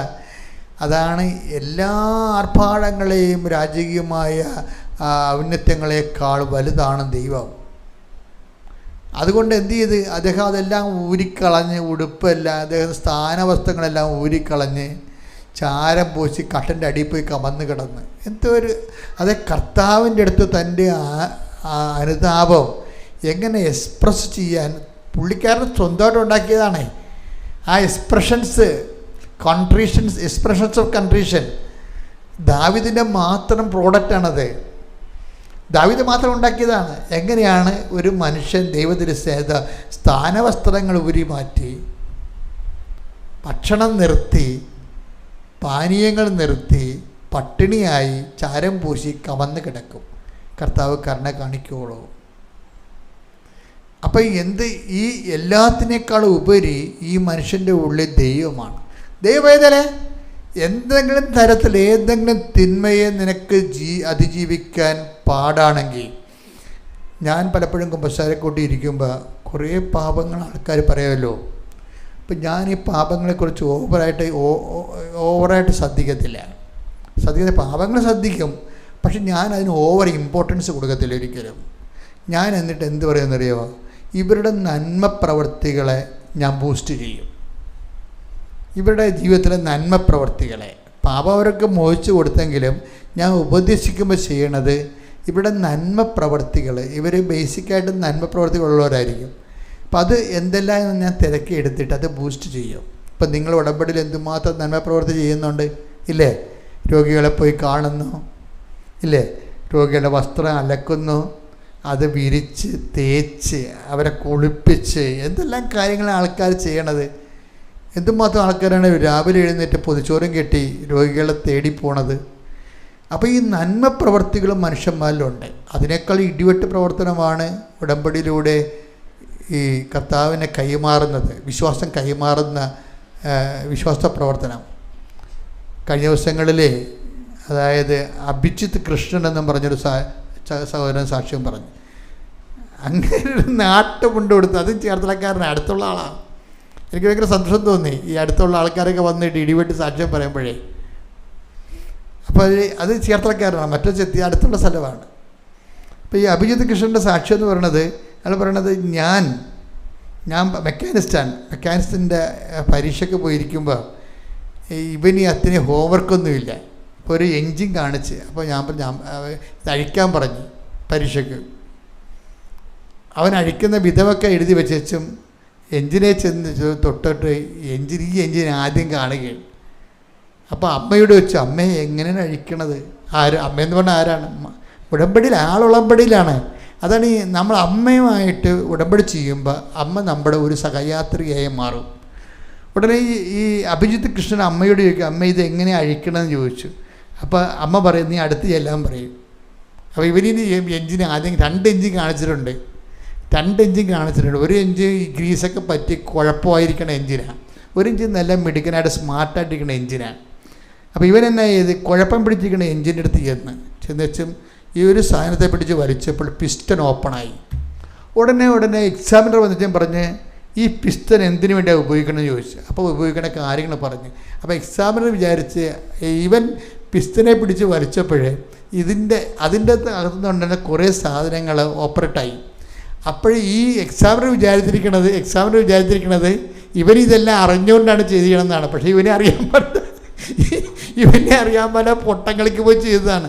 പൊട്ടങ്ങൾക്ക് ചെയ്തതല്ല, അമ്മ ചെയ്യിച്ചതാണ്. അമ്മ കൂടെ നിൽക്കുമ്പോൾ ഇതുപോലെ കുറേ കസരത്തുകൾ നടക്കും. ഇവനാണെങ്കിൽ അമ്മയുമായിട്ട് നല്ല ടൈറ്റ് റിലേഷനാണ്. ടൈറ്റ് റിലേഷൻ എന്ന് പറഞ്ഞാൽ പുള്ളിക്കാരൻ പറയണത്, ഞാൻ 33 നഗരസഭയിൽ പോയിട്ടുണ്ട് കേരളത്തിൻ്റെ. പാലക്കാട് മുതൽ എല്ലായിടത്തും പോയി പത്രം കൊടുക്കും. ഇതൊക്കെയാണ് ആൾക്കാരുടെ അവസ്ഥ. ഇവരൊക്കെ അമ്മയെന്നൊക്കെ വിളിച്ചാൽ പിന്നെ എങ്ങനെയാണ് ഈ എഞ്ചിനൊക്കെ തുറക്കാതെ വരുന്നത്? എഞ്ചിനൊക്കെ തുറന്നു തരും, ഒരു സംശയമില്ല. അതായത് ഈ യദുകൃഷ്ണൻ്റെ ഇൻവെസ്റ്റ്മെൻറ്റ് ഭയങ്കരമാണ്. യദുകൃഷ്ണനല്ല, അഭിജിത്ത് കൃഷ്ണൻ്റെ. എന്താ വിഷയത്തിൽ അവൻ ചെയ്യണമെന്ന് വെച്ച് കഴിഞ്ഞാൽ എല്ലാ നഗരസഭയിലും, അവൻ്റെ എന്തോ നഗരസഭ ജോലിയുള്ള ആളാണെന്ന് തോന്നുന്നു, അവിടെ എന്തോ ബന്ധമുണ്ടല്ലേ. പിന്നെ ഈ നഗരസഭയിൽ പോകേണ്ട, നഗരസഭ നോക്കിയെടുത്തിട്ട് കേരളത്തിലെ മൊത്തം 33 നഗരസഭ ഉണ്ട്. അവിടെ എല്ലായിടത്തും പോയി പത്രം കൊടുത്തിട്ട് ക്രിസ്തുവിനെക്കുറിച്ച് സംസാരിക്കും. ഞാൻ പറഞ്ഞു അവനോട് ക്രിസ്തുവിനെക്കുറിച്ച് സംസാരിക്കാൻ, ഞാൻ പറഞ്ഞിട്ടില്ല. ഞാൻ അവനെ കണ്ടിട്ടില്ല. ഒരു ഉടമ്പടിയിലാകുമ്പോൾ മാതാവ് ഇവരുമായിട്ട് റിലേഷനാവും. അപ്പം പിന്നെ അമ്മ ഇവനെ വഴി നടത്തും. ബസ്സിൽ കയറി കഴിയുമ്പോൾ ഇങ്ങനെ നഗരസഭയിലൊക്കെ പോകാൻ വേണ്ടി ബസ്സിന് പോകുമ്പോൾ പരിശുദ്ധാത്മാവ് നിറഞ്ഞിട്ട് ഇവൻ ബസ് ചെയ്യുന്നുണ്ട്, കർത്താവിൻ്റെ പാട്ടുകൾ പാടുമ്പോൾ ആൾക്കാരെല്ലാം ശ്രദ്ധിക്കും. അപ്പോഴിവൻ ഈശോയെക്കുറിച്ചും ഉടമ്പടിയെക്കുറിച്ചും മാതാവിനെക്കുറിച്ചൊക്കെ സംസാരിക്കും. ഇങ്ങനെയാണ് ആൾക്കാരെ പ്രേക്ഷിത വേല ചെയ്യണത്. കുറേ കത്തോലിക്കൻ കച്ചവടക്കാർ പിണ്ണാക്കും കൊടുക്കും, അരിയും കൊടുക്കും, പരിപ്പും കൊടുക്കും, അതിൻ്റെ കൂടെ ഒരു പത്രം കൊടുക്കും. എങ്ങനെയുണ്ട് പരിപാടി? ഇത് എപ്പോഴും ഓർത്തേക്കണം. എനിക്ക് ഏറ്റവും പേടി കച്ചവടക്കാരനാണ്. എന്താ സംഭവിച്ചത്, വീട്ടിൽ ഒരു കച്ചവടം ഉണ്ടാകും, അവർ പത്രം കൊണ്ട് ഒരിടത്തും പോകത്തില്ല. എന്താ കാര്യം, ഞങ്ങളുടെ കടയിൽ ആൾ വരുന്നില്ല, ഞങ്ങളുടെ കടയിൽ ആൾ വരുമില്ല, മക്കളിത് വർക്കൗട്ട് ചെയ്യത്തില്ല. ഇത് ദൈവത്തിൻ്റെ കണ്ണിൽ പൊടിയിടുകയാണ്. നിങ്ങൾ എൻ്റെ അടുത്ത് പിണ്ണാക്കും ചുരുട്ടി കൊടുക്കും, പിണ്ണാക്കും കൊടുക്കും, അരിയും കൊടുക്കും, കപ്പയും കൊടുക്കും, അതിൻ്റെ കൂടെ ഒരു പത്രവും കൊടുക്കും. അത് വർക്കൗട്ട് ചെയ്യത്തില്ല. എന്താ പ്രശ്നം വെച്ച് കഴിഞ്ഞാൽ, നിങ്ങൾ ഈ അഭിജിത്ത് കൃഷ്ണൻ്റെ കൂടെയാണ് മത്സരിക്കണത്. അതാണ് പ്രശ്നം. അഭിജിത്ത് കൃഷ്ണനെ പോലെയുള്ള ആൾക്കാരുടെ കൂടെയാണ് നമ്മൾ മത്സരിക്കണമെന്ന് ഓർക്കണം. അപ്പം നീ കടയിൽ നിന്നുകൊണ്ട് വട്ടം തിരിഞ്ഞ് അങ്ങോട്ടും ഇങ്ങോട്ടും കൊടുക്കണമല്ലോ കാര്യങ്ങൾ. അപ്പം അങ്ങനെ വരുമ്പോൾ ഇതിൻ്റെ അകത്ത് വളരെ ഈ മുന്തിയ എന്നിട്ട് ഈ അഭിജിത്ത് കൃഷ്ണൻ പറയണമെന്ന് വെച്ചാൽ, അയാൾ പറയുന്നതിൻ്റെ കാരണമുണ്ട്. എന്ന് വെച്ച് കഴിഞ്ഞാൽ, ഞാൻ വർക്ക് ചെയ്യുമ്പോൾ വിശേഷ വിദ്യ നിങ്ങൾ എന്താണ് ചെയ്യണത് എന്ന് കർത്താവ് ചോദിച്ചിട്ടുണ്ട്. അതുകൊണ്ട് ഞാൻ വിശേഷ വിദ്യയായി ബസ്സിൽ കയറി പാട്ട് പാടും. ഞാൻ വിശേഷ വിദ്യയായി ബസ്സിലുള്ള ആൾക്കാരുടെ സുവിശേഷം പ്രസംഗിക്കും. അത് വിശേഷ വിദ്യ എവിടെ നിന്ന് കിട്ടിയതാണ്? ഈ ഉടമ്പടി ധ്യാനത്തിൽ നിന്ന് കിട്ടിയതാണ്. ചില ആൾക്കാർക്ക് വരുന്ന ഏറ്റവും വലിയ അബദ്ധം എന്നല്ല, കെണിയെന്ന് പറയുന്നത് അറിയാമോ? നിങ്ങൾ ഉടമ്പടി ധ്യാനം കൂടത്തില്ല. ചില ആൾക്കാർ പകുതി കൂടും, വവ്വാല് കടിച്ചതുപോലെ പകുതി കൂടും. അങ്ങനെ വരുമ്പോൾ എന്താ പ്രശ്നം, നമുക്ക് അപ്ഡേഷൻസ് കിട്ടുന്നത് ഉടമ്പടി ധ്യാനത്തിലൂടെയാണ്. നിങ്ങൾക്ക് തന്നെ ദൈവമായിട്ട് ഓരോരോ കാലത്തും നിങ്ങളുടെ വിഷയങ്ങൾക്ക് പരിഹാരങ്ങളെല്ലാം പറയണതും വെളിപാട് കിട്ടുന്നതും എല്ലാം ഉടമ്പടി ധ്യാനത്തിലാണ്. നിങ്ങൾ പ്രബുദ്ധരാകണത് എങ്ങനെയാണ്? ഉടമ്പടി ധ്യാനത്തിലാണ്. ഇപ്പം ചില ആൾക്കാർ 5 പുതുക്കിയ ആൾക്കാർ കണ്ടിട്ടുണ്ടല്ലോ, 5 പുതുക്കിയ ആൾക്കാരെ കണ്ടിട്ടില്ലേ? നമുക്ക് അവരെ കാണുമ്പോൾ അറിയാം അവർക്ക് ഒരു ഉടമ്പടി എടുത്തതിൻ്റെ പോലും നിലവാരമില്ല. അതിൻ്റെ കാരണം എന്താ? അവർ ഉടമ്പടി ധ്യാനം കൂടത്തില്ല. ദൈവത്തിന് നിങ്ങൾക്ക് ഉടമ്പടി ധ്യാനം കൂടാൻ വരുമ്പോൾ എന്താ പറ്റണമെന്ന് അറിയാവോ? നിങ്ങൾ ഉടമ്പടി ഓട്ടോമാറ്റിക്കായിട്ട് വട്ടം കണ്ടിക്കും. എന്താ കാര്യം? നിങ്ങൾ ഇവിടെ വന്ന മാതാവിൻ്റെ തിരുസന്നിധിയിൽ ഉടമ്പടി വിളക്ക് തെളിച്ചിട്ടാണ് ആഴ്ചവട്ടമുള്ള ഉടമ്പടി ധ്യാനത്തിൽ കൂടിക്കൊള്ളാമെന്ന് പ്രഖ്യാപിക്കണത്. ആഴ്ചവട്ടമുള്ള ഉടമ്പടി ധ്യാനത്തിൽ കൂടിക്കൊള്ളാമെന്ന് പ്രഖ്യാപിച്ചിട്ടാണ് ഈ ആൾക്കാർ ഉടമ്പടി ധ്യാനം കൂടാതിരിക്കുമ്പോൾ എന്നാ സംഭവിക്കണത്? അപ്പം വട്ടം കണ്ടിക്കും. വട്ടം കണ്ടിക്കണമല്ല, ദൈവത്തിനെ പറ്റിച്ചതിന് നിങ്ങൾ പരിഹാരം ചെയ്യേണ്ടി വരും. കാര്യം ഉടമ്പടി വളരണത് പ്രബോധനത്തിലൂടെയാണ് വളരണത്. അതിൻ്റെ പ്രബോധനം കിട്ടിയ ആൾക്കാരാണ്, പ്രബോധനം ഫോളോ ചെയ്യുന്നവരാണ് വലിയ സാക്ഷ്യങ്ങൾ പറയുന്നത്. ഈ അഭിജിത്ത് കൃഷ്ണൻ പറഞ്ഞു കേട്ടില്ലേ? ആ വചനം എടുത്ത് 5:46 സ്തുതിക്കട്ടെ. ഹല്ലേലൂയ ഹല്ലേലൂയ യേശുവേ നന്ദി. ഹല്ലേലൂയ ഹല്ലേലൂയ ഹല്ലേലൂയ ഹല്ലേലൂയ യേശുവേ ആരാധന. മത്തായി 5:46 നിങ്ങളെ സ്നേഹിക്കുന്നവരെ നിങ്ങൾ സ്നേഹിച്ചാൽ നിങ്ങൾക്ക് എന്ത് പ്രതിഫലമാണ് ലഭിക്കുക? ചുങ്കക്കാർ പോലും അത് തന്നെ ചെയ്യുന്നില്ലേ? സഹോദരങ്ങളെ മാത്രമേ നിങ്ങൾ അഭിവാദനം ചെയ്യുന്നുള്ളുവെങ്കിൽ വിശേഷവിധിയായി എന്താണ് നിങ്ങൾ ചെയ്യുന്നത്? എന്താ വിഷയം എന്നാണ് കേട്ടില്ലേ? എന്താണ് വിശേഷവിധിയായി നിങ്ങൾ എന്താണ് ചെയ്യുന്നത്? അപ്പം കർത്താവിൻ്റെ മൈൻഡ് സെറ്റിലുള്ള സംഭവം എന്താണ്? വിശേഷവിധിയാണ്. ഈ കൽപ്പിക്കപ്പെട്ടതെല്ലാം ചെയ്തു കഴിഞ്ഞാൽ അത് മെറിറ്റോറിയസ് അല്ലെന്ന് ഈശോ പറഞ്ഞിട്ടുണ്ട്. കൽപ്പിക്കപ്പെട്ടതെല്ലാം ചെയ്തതിന് ശേഷം ഞങ്ങൾ പ്രയോജനരഹിതന്മാരായ ദാസന്മാരാണ്, കടമ നിർവഹിക്കുക മാത്രമേ. ഈ കടമയുടെ അപ്പുറത്തേക്ക് പോണ സംഭവങ്ങൾ ഇപ്പം അതെടുത്ത് 17:10 എടുത്ത് ലൂക്ക. ഇതുപോലെ തന്നെ നിങ്ങളും കൽപ്പിക്കപ്പെട്ടവയെല്ലാം ചെയ്തതിന് ശേഷം ഞങ്ങൾ പ്രയോജനമില്ലാത്ത ദാസന്മാരാണ് കടമ നിർവഹിച്ചതേയുള്ളൂ എന്ന് പറയുവേൻ. അപ്പം അങ്ങനെ ഒരു സ്റ്റാറ്റസ് ഉണ്ട്. നമ്മൾ ഇവിടുന്ന് പത്രം കൊടുക്കാൻ പറഞ്ഞു, നിങ്ങൾ പത്രം കൊടുത്തു. രോഗികളെ കാണാൻ പറഞ്ഞു, നിങ്ങൾ രോഗികളെ കണ്ടു. അപ്പോഴും വരുന്ന ചാലഞ്ച് എന്താ വെച്ചാൽ, ഉടമ്പടി വന്ന ചാലഞ്ച് എന്താ? വിശേഷവിധിയായി നിങ്ങൾ എന്താണ് ചെയ്യണത്?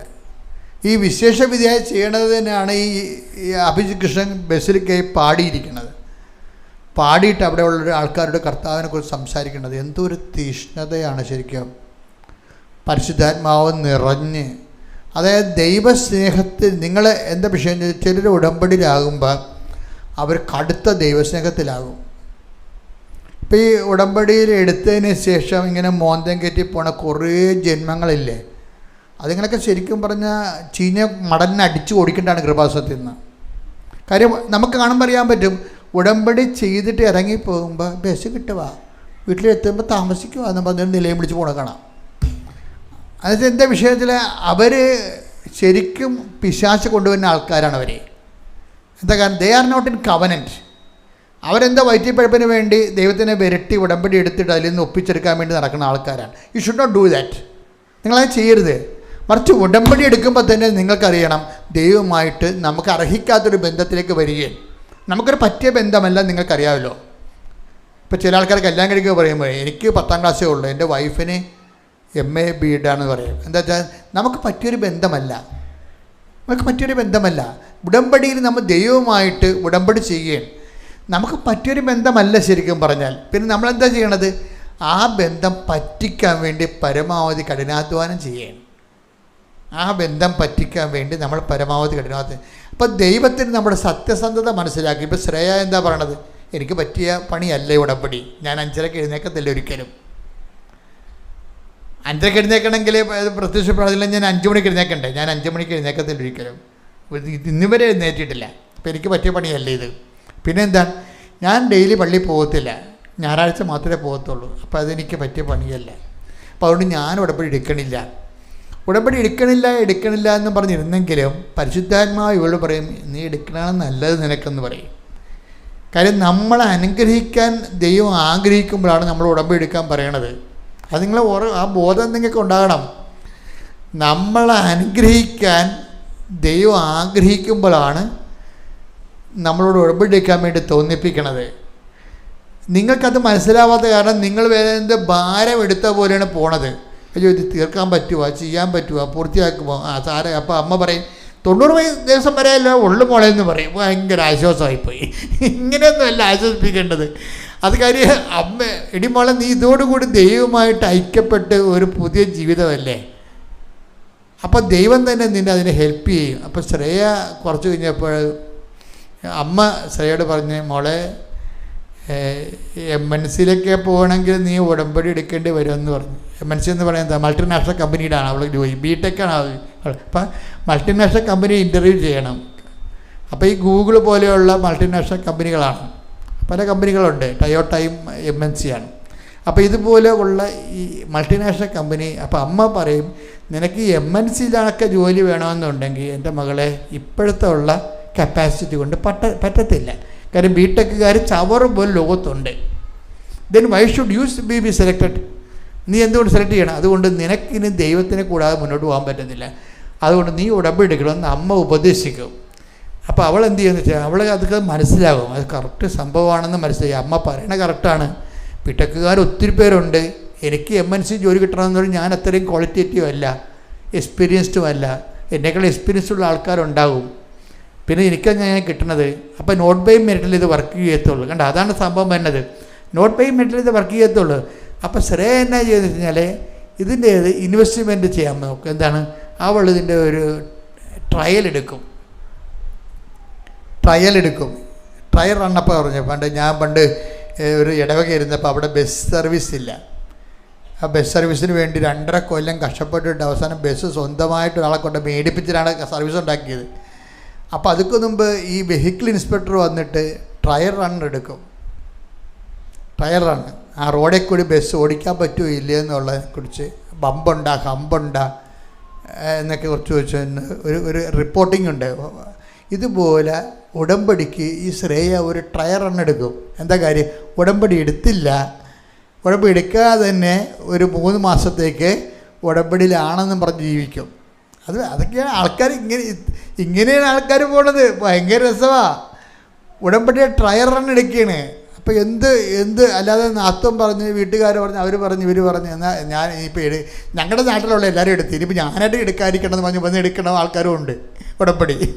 ഞങ്ങളുടെ അയൽവാസികളെല്ലാവരും എടുത്തിട്ടുണ്ട് ഉടമ്പടി.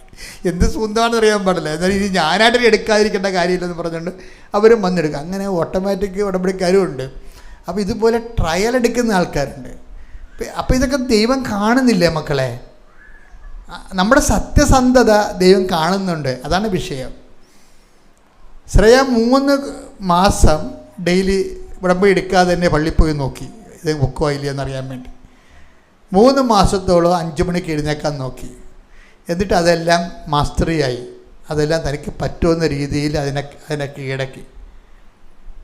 അപ്പോൾ അതെല്ലാം കഴിഞ്ഞ് തനിക്കത് ഓക്കെ ആവുമെന്ന് കണ്ടപ്പോൾ ഇവൾ വന്ന് ഉടമ്പടി എടുത്ത്. ഇങ്ങനെയൊക്കെ ഉടമ്പടി എടുക്കുമ്പോഴാണ് ഗുണമെന്ന് പറയണത്. ദൈവത്തിന് ഞാൻ ദൈവമായിട്ട് എത്രയോ വർഷങ്ങളായി ജീവിക്കണതാണ്. അപ്പോൾ എനിക്ക് മനസ്സിലായൊരു കാര്യം, സത്യമായിരിക്കണം മക്കളെ, സത്യമായിരിക്കണം. കാര്യം ദൈവത്തിന് ചില കമ്പ്യൂട്ടർ പോലെയാണ്. ഇപ്പോൾ 10 തരം കമ്പ്യൂട്ടറൊക്കെ ഇല്ലേ, അത് അവർക്ക് ചെറിയ എറർ വന്നു കഴിഞ്ഞാൽ അപ്പോൾ ഇത് ഓട്ടോമാറ്റിക്കായി ഷട്ട് ഡൗൺ ആകും. അപ്പോൾ അതൊക്കെ മനസ്സിലാകും, ഇത് എററാണ് വന്നിരിക്കണമെന്ന് മനസ്സിലാകും. അടിച്ചു കയറ്റിക്കുന്ന എററാണ്, കമ്പ്യൂട്ടർ അത് അക്സെപ്റ്റ് ചെയ്തില്ല എറർ. അതുപോലെ തന്നെയാണ് ദൈവവും. സത്യകേടായിട്ടൊരു സാധനം അക്സെപ്റ്റ് ചെയ്യത്തില്ല. ഈശോ തന്നെ വന്നപ്പോൾ വെളിപ്പെടുത്തിയപ്പോൾ ഒരു കാര്യം എന്താ പറഞ്ഞത്? I am the truth. അതാണ് എനിക്ക് ഭയങ്കര ഇഷ്ടമാണ് ആ വചനം. എന്താണ്? ഞാൻ സത്യമാണെന്ന്. I am the truth. ഇത് നമ്മളെ കേൾക്കുന്നവന് ഇതിനെക്കുറിച്ചൊരു ബോധം ഉണ്ടാകണം. ഇത് ഇത്തിരി കള്ളത്തരം കാണിച്ചാൽ അപ്പം തന്നെ ഷട്ട് ഡൗൺ ആവും ഈ സംഭവം. ഒന്ന് പ്രാർത്ഥിച്ച മക്കളെ. കർത്താവായ ദൈവമേ, അങ്ങയെ വേണ്ട വിധം അറിയാതിരുന്ന കാലത്ത് എന്റെ കയ്യിൽ നിന്ന് സത്യകേടായിട്ടുള്ള കാര്യങ്ങൾ വന്നു പോയിട്ടുണ്ട്. കർത്താവേ, സത്യത്തിലും വിശുദ്ധിയിലും ജീവിക്കാൻ നിന്റെ കൃപയാൽ എന്നെ അഭിഷേകം ചെയ്യണമേ. സത്യത്തിലും വിശുദ്ധിയിലും സംസാരിക്കാൻ നിന്റെ കൃപയാൽ എന്നെ അഭിഷേകം ചെയ്യണമേ. ശ്രുതിക്കട്ടെ ഹല്ലേലൂയ, ഹല്ലേലൂയ, ഹല്ലേലൂയ.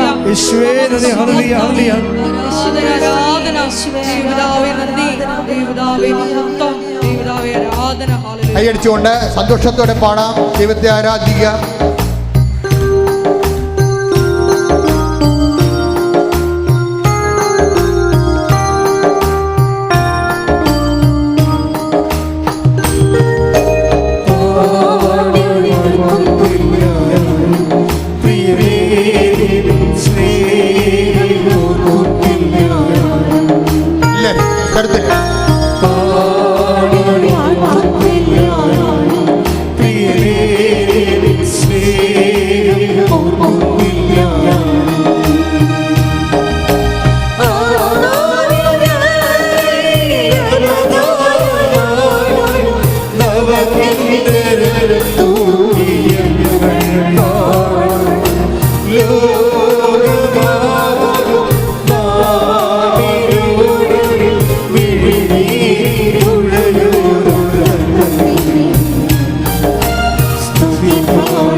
പരിശുദ്ധ പരമദിവ്യകാരുണ്യത്തിന് ആരാധനയും സ്തുതിയും പുകഴ്ചയും ഉണ്ടായിരിക്കട്ടെ. പരിശുദ്ധ പരമദിവ്യകാരുണ്യത്തിന് ആരാധനയും സ്തുതിയും പുകഴ്ചയും ഉണ്ടായിരിക്കട്ടെ. പരിശുദ്ധ പരമദിവ്യകാരുണ്യത്തിന് ആരാധനയും സ്തുതിയും പുകഴ്ചയും ഉണ്ടായിരിക്കട്ടെ. ഇത്രയും മാത്തമാറ്റിക്കലായിട്ടും സത്യസന്ധമായിട്ടും ഒരാൾ ഉടമ്പടി എടുക്കുമ്പോൾ ഉണ്ടാകുന്നൊരു പ്രത്യേകത, ഈ ആള് പരിശുദ്ധാത്മാവിനെ ഇൻസ്പിരിറ്റഡ് ആവും.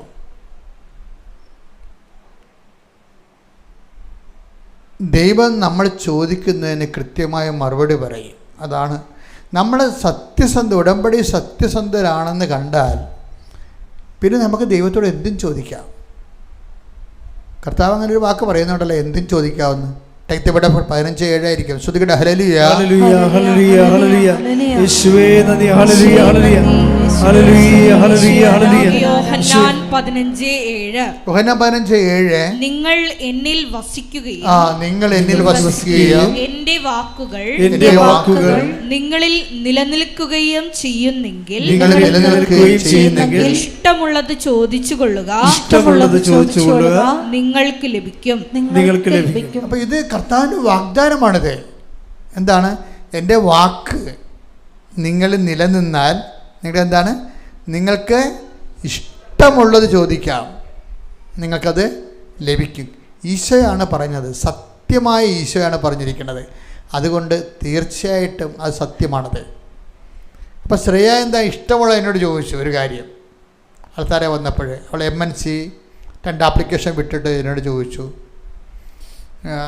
എന്നെ കാണാൻ വന്നപ്പോൾ ചോദിച്ചു, ആൾക്കാരെ ചോദിച്ചു, എൻ്റെ പ്രൊസീജിയർ ശരിയാണോ അച്ഛാന്ന് ചോദിച്ചു. എൻ്റെ പ്രൊസീജിയർ എന്ന് വെച്ചാൽ ഞാൻ മുന്നോട്ട് പോകുന്നത് എൻ്റെ ഈ ഓപ്ഷൻസ് ശരിയാണോ എന്ന് ചോദിച്ചു. കാര്യം ഞാൻ ഈ കമ്പനി കൊടുത്താൽ എനിക്ക് കിട്ടുമോ എന്നാണ് ചോദിക്കണം. എൻ്റെ അർത്ഥം ഇതൊരു അമേരിക്കൻ കമ്പനിയാണെന്ന് തോന്നുന്നത്. അപ്പോൾ അതിനേക്കാൾ ഇവരെക്കാൾ എക്സ്പീരിയൻസ്ഡ് ആയിട്ടുള്ളതും ആ കമ്പനി വർക്ക് ചെയ്യുന്നതായിട്ടുള്ളവരും എക്സ്പീരിയൻസ് ഉള്ളവരും അതിൻ്റെ ഇവർ തസ്തികയിലേക്ക് അപേക്ഷ വെച്ചിട്ടുണ്ട്. അപ്പോൾ അതുകൊണ്ടാണ് ഇവരാണെങ്കിൽ BTech ഫ്രഷ് ഹാൻഡാണ്. അപ്പോൾ സ്വാഭാവികമായിട്ട് ഇവർക്ക് മെറിറ്റില്ല ശരിക്കും. പക്ഷേ ഇവർക്ക് മനസ്സിൽ പരിശുദ്ധാത്മാവ് MNCക്ക് വെക്കാൻ പറഞ്ഞിരിക്കുന്നതാണ്. അതാണ് വിഷയം. അപ്പം നമ്മൾ നടക്കേണ്ട വഴി നമ്മുടെ മുഖത്ത് നോക്കി ദൈവം ഈ ഉടമ്പടി എടുക്കുമ്പോൾ ഉണ്ടാകുന്ന ഗുണമെന്ന് പറയുന്നത്, നമ്മൾ ഏത് കമ്പനി അപേക്ഷിക്കണം, എപ്പോൾ അപേക്ഷിക്കണം, എല്ലാം ഇങ്ങനെ നമ്മളോട് പറഞ്ഞുകൊണ്ടേയിരിക്കും. എല്ലാ കാര്യവും അങ്ങനെയാണ്. അതായത് ഞാനിപ്പം നിങ്ങളോട് ഇത്രയും വളരെ എളിമയോടെ സംസാരിക്കുന്നത്, നിങ്ങൾ കുറച്ചെങ്കിലും ആത്മാർത്ഥത നിങ്ങളിതിൻ്റെ നിന്ന് കാണിച്ചിട്ട് ദൈവദൃശ്യന് ഉടമ്പടിക്ക് കങ്കറൻസ് മേടിച്ചെടുക്കാൻ നോക്കണം. കാരണം നിങ്ങളുടെ ഉടമ്പടി കണ്ടാൽ ഗ്രീൻ ഉടമ്പടിയായിട്ട് ദൈവത്തിന് തോന്നണം. ഇപ്പോൾ ട്രാഫിക് ലൈറ്റ് ഇല്ലേ, മഞ്ഞോ ലൈറ്റ് ഉണ്ടാവും, റെഡ് ലൈറ്റ് ഉണ്ടാവും. അപ്പോൾ അതുപോലെ ഗ്രീൻ ലൈറ്റ് ഉണ്ടാകും പ്രൊസീഡ് ചെയ്യാവുന്നതിൻ്റെ അർത്ഥം. അപ്പോൾ ദൈവത്തിന് നിങ്ങളുടെ ഉടമ്പടിയിൽ ഒരു ഗ്രീൻ ലൈറ്റ് കിട്ടണം ശരിക്കും. അതിനെന്താ ചെയ്യേണ്ടതെന്ന് വെച്ച് കഴിഞ്ഞാൽ, നമ്മൾ ചെയ്യുമ്പോൾ ഇപ്പം ദൈവ ചിന്തയോടുകൂടി വേണം. ദൈവം നമ്മുടെ കൂടെയുണ്ട്, അമ്മ നമ്മുടെ കുടുംബത്തിൽ താമസിക്കുകയാണ് എന്നുള്ള ബോധത്തിൽ വേണം ഈ വിഷയങ്ങളെല്ലാം മൂവ് ചെയ്യാൻ. അപ്പോൾ എന്ത് വിഷയം എന്ന് വെച്ചാൽ അവർ ആ രീതിയിൽ ഇപ്പോൾ ഇവർ എന്താ ചെയ്തിരിക്കണത്, ഉടമ്പടിക്ക് മുമ്പ് തന്നെ അവർ ട്രയൽ ഉടമ്പടി എടുത്ത് അത് തനിക്ക് മാസ്റ്റർ ചെയ്യാൻ പറ്റുമെന്ന് മനസ്സിലാക്കിയിട്ട് ആണ് അവർ വന്ന് ഉടമ്പടി എടുത്തിരിക്കുന്നത്. അപ്പോൾ ഈ വിഷയത്തിൽ ഇനി മുന്നോട്ട് പോകാൻ അവർ തീരുമാനിച്ചിരിക്കുകയാണ്. അത് ദൈവത്തിന് മനസ്സിലായെന്നാണ് ഏറ്റവും വലിയ രസം. അവർ സത്യസന്ധമായിട്ടാണ് ഈ വിഷയത്തിൽ ഇടപെട്ടിരിക്കുന്നത്, ദൈവത്തിന് മനസ്സിലായി. അപ്പോൾ ഇവിടെ എന്നോട് ചോദിച്ചു, ഞാൻ ഇങ്ങനെ MNC ആപ്ലിക്കേഷൻസ് വെച്ചിട്ടുണ്ട്, ഓക്കെയാണോ അച്ഛാന്ന് ചോദിക്കും. അപ്പോൾ ഞാൻ പറഞ്ഞു, ഞാൻ ഇപ്പം പറയാമെന്ന് പറയും. എല്ലാവരോടും ഞാൻ അങ്ങനെ പറയത്തില്ല, ഇപ്പം പറയാമെന്ന് നമുക്ക് തോന്നത്തില്ല. അപ്പം ഈ പ്രാർത്ഥന കഴിയട്ടെ, ഈ 90 ദിവസം കഴിയട്ടെ, നമുക്ക് നീ മെസ്സേജ് ആദ്യമേ നീ വരുമ്പോൾ എന്നോട് പറയണം, മെസ്സേജ് വേണമെന്ന് പറയണമെന്ന് പറയും. ചിലരോട് അങ്ങനെയാണ് പറയണത്. ഞാൻ പറഞ്ഞു, ഇവരോട് പറഞ്ഞു ഇപ്പം പറയാമെന്ന് പറഞ്ഞു. എനിക്ക് കൊച്ചിനെ അറിയത്തില്ല, പേരും അറിയത്തില്ല, ഇപ്പോഴല്ലേ ഈ സാക്ഷിയൊക്കെ പറയണത്. അപ്പോൾ ഞാൻ അപ്പം അന്ന് കണ്ടപ്പോൾ പറഞ്ഞു ഇപ്പം പറയാമെന്ന് പറഞ്ഞു. കാര്യം വെച്ചാൽ ആ ആളെ ദൈവത്തിനറിയാം. അതുകൊണ്ട് എന്നോട് പറഞ്ഞിട്ടുണ്ട്, ആൾ ഗ്രീൻ ചാനലിൽ പോവുകയാണ് ഉടമ്പടിയുടെ, അതുകൊണ്ട് സംസാരിക്കാൻ സാധ്യതയുണ്ട്. അപ്പം ഞാൻ ഉടനെ വന്ന് അമ്മയെടുത്ത് തലവെച്ച് അഡ്ഹിയർ ചെയ്തു. അതിനുശേഷം മധ്യസ്ഥം വഹിച്ച ഈശോൻ്റെ അടുത്ത് പോയി കാലേ വീണ് എല്ലാം സമർപ്പിച്ചതിന് ശേഷം അപ്പം എൻ്റെ മനസ്സിൽ ഈശോ ഒരു നമ്പർ തന്നു.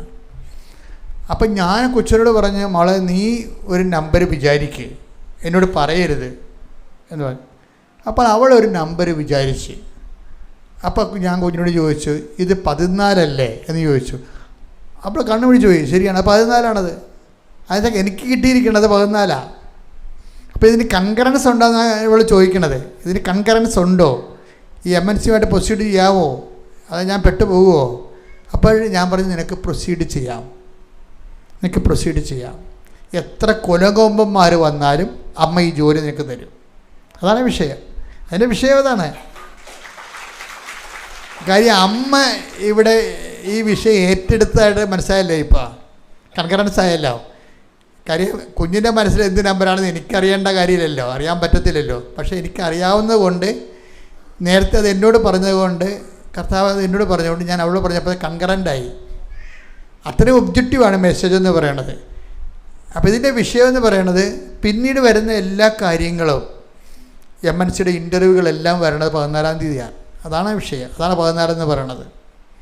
പിന്നീട് MNCയുടെ ഇൻ്റർവ്യൂ എല്ലാം വരണത് ഈ 14-ാം തീയതി, ഓരോ 14, മെയ് 14, ജൂൺ 14 അങ്ങനെ വരുന്നത്. അപ്പം അത്രയും പെർഫെക്റ്റായിട്ടാണ് ദൈവം ഡീല് ചെയ്യാനാണ് ആൾക്കാരോട് ഡീൽ ചെയ്യണത്. നിങ്ങളോട് ഡീൽ അങ്ങനെ ചെയ്യണില്ല എന്നുണ്ടെങ്കിൽ നിങ്ങളുടെ ഉടമ്പടിയിൽ എന്തോ കുഴപ്പമുണ്ടെന്ന് എൻ്റെ അർത്ഥം. സത്യസന്ധതയ്ക്ക് എന്തോ കുഴപ്പമുണ്ട്. അല്ലെങ്കിൽ നിങ്ങളുടെ ആത്മാർത്ഥതയ്ക്ക് എന്തോ കുഴപ്പമുണ്ട്. കത്തോലിക്കന് വരുന്ന ഏറ്റവും വലിയ കുഴപ്പമെന്ന് പറഞ്ഞാൽ കത്തോലിക്കൻ്റെ വീട്ടിൽ 16 കിലോ പുസ്തകം ഇരിപ്പുണ്ട്. അതാണ് എൻ്റെ കുഴപ്പം. കാണുന്ന ധ്യാനകേന്ദ്രത്തിലൊക്കെ പോകും, കാണുന്ന പാട്ടുന്ന നൊവേന പാട്ടിലൊക്കെ പോകും. നിങ്ങൾ എവിടെയെങ്കിലും പോയിക്കോ, പക്ഷെ ഉടമ്പടി നിങ്ങൾ എടുക്കരുത്. That is my stand. നിങ്ങൾക്ക് പറ്റിയിരിക്കുന്ന അബദ്ധം എന്ന് പറയണത് നിങ്ങൾ കാണുന്ന നൊവേനക്ക് മുഴുവൻ പോകും, കാണുന്ന ധ്യാനകേന്ദ്രങ്ങളെല്ലാം പോകും. ഞാൻ പറഞ്ഞു നിങ്ങൾ പോകണം.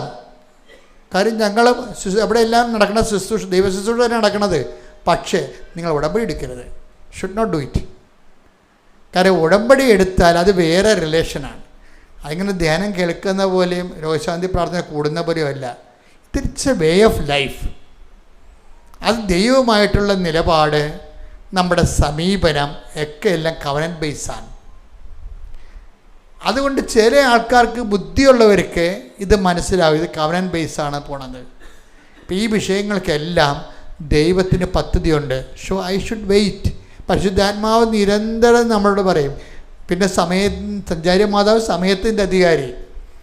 അവർ നിങ്ങളുടെ ജീവിതത്തിൽ നിങ്ങൾക്കൊരു തകർച്ച, നിങ്ങളുടെ എടുക്കുന്ന തീരുമാനത്തിൽ ഒരു തകർച്ച വരാനും പറ്റുകയാണെങ്കിൽ അമ്മ സമ്മതിക്കത്തില്ല. കാര്യം എന്താ? അമ്മ നിങ്ങളുടെ കുടുംബാംഗം പോലെ വീട്ടിൽ ജീവിക്കല്ലേ. അപ്പോൾ ആ കുടുംബം തകരാൻ ദൈവം അനുവദിക്കുക. ഈ റോജൻ തന്നെ കാണിച്ചിരിക്കണത് എന്താ? റോജൻ്റെ ബിസിനസ്സൊക്കെ കുറച്ച് ഫ്ലറിഷ് ചെയ്തപ്പോൾ റോജനും വൈഫും അമ്മയും കൂടിയൊക്കെ വിചാരിച്ച് നമുക്കൊരു വീട്, നമ്മുടെ പഴയ വീടല്ലേ, നമുക്കൊരു വീട് വാങ്ങിക്കാമെന്ന് പറഞ്ഞു. ഒരു വീട് വാങ്ങിക്കാമെന്ന് പറഞ്ഞു. അപ്പോൾ വീട് വാങ്ങിക്കാമെന്ന് പറഞ്ഞു കഴിഞ്ഞപ്പോൾ ഇവർ ഒരു കൊല്ലം മുഴുവനും വീട് ചെയ്യാനുള്ള വീടിൻ്റെ സ്കെച്ചും പ്ലാനും ഉണ്ടാക്കി, എൻജിനീയറെ കണ്ടു, അതിന് മുനിസിപ്പാലിറ്റി പോയി കൺകറൻസ് മേടിച്ചു, അവർ മുന്നോട്ട് പോകാൻ പറഞ്ഞു. പക്ഷേ എന്തോ ഒരു കുഴപ്പം. റോജിന് പൈസ ഉണ്ട്, പ്ലാൻ പാസ്സായി, നഗരസഭ അംഗീകരിച്ചു, പക്ഷേ അമ്മ മുന്നോട്ട് പോകാൻ പച്ചക്കൊടി കാണിക്കണില്ല. അതാണ് വിഷയം. അത് അമ്മ ഉണ്ടെങ്കിൽ നീ തകരാൻ അനുവദിക്കത്തില്ല ഒരിക്കലും. ഒരു കൊല്ലം കഴിഞ്ഞപ്പോൾ റോജിന് മനസ്സിലായി ഇത്രയും ലക്ഷക്കണക്കിന് രൂപ ബിസിനസ്സിൽ നിന്ന് എടുത്ത് മറിച്ചാൽ ബിസിനസ് നാളെ ഡൗൺ ആകും. കാര്യം ബിസിനസ്സുകാർക്കുണ്ടാകുന്ന പ്രശ്നം അവർക്ക് ലിക്വിഡ് എമൗണ്ട് എപ്പോഴും അവിടെ കയ്യിലുണ്ടാകണം. ലിക്വിഡ് എമൗണ്ടും പിന്നെ എടുത്ത് മറിക്കാൻ പറ്റുന്ന വളരെ മൂവബിളായിട്ടുള്ള പ്രോപ്പർട്ടി എപ്പോഴും ബിസിനസ്സുകാരുടെ കയ്യിൽ കരുതൽ ദ്രവ്യം പോലും ഉണ്ടാകണം. അതില്ലാതെ വരുമ്പോഴാണ് നമുക്ക് ചില സമയത്ത് ചിലയിടത്ത് കൊടുത്ത് ചില സാധനം വാങ്ങിച്ചിട്ട് ചില സമയത്ത് മറിച്ച് കൊടുത്താൽ കിട്ടാവുന്ന ലാഭം നഷ്ടപ്പെടുന്നതിൻ്റെ കാര്യം അതാണ്. അപ്പോൾ അതുകൊണ്ട് ഇങ്ങനെയൊക്കെ ഉള്ള ഒരു നീക്കുപോക്കുകളുള്ള കാരണം അമ്മ ഈ വിഷയം ബ്ലോക്ക് ചെയ്യും. കുടുംബം ഉണ്ടാക്കുക എന്നുള്ള വിഷയം ബ്ലോക്ക് ചെയ്യും. അതുപോലെ നിൻ്റെ ഇത്രയും പണം, ലക്ഷക്കണക്കിന് രൂപയുടെ പണമാണ് എടുത്ത് പുതിയ ഇൻവെസ്റ്റ്മെൻറ്റ് വരുമ്പോൾ അത് ഡെഡ് മണി ആയിട്ട് പോവുകയാണ്. ഇത് ബ്ലോക്ക് ചെയ്യും.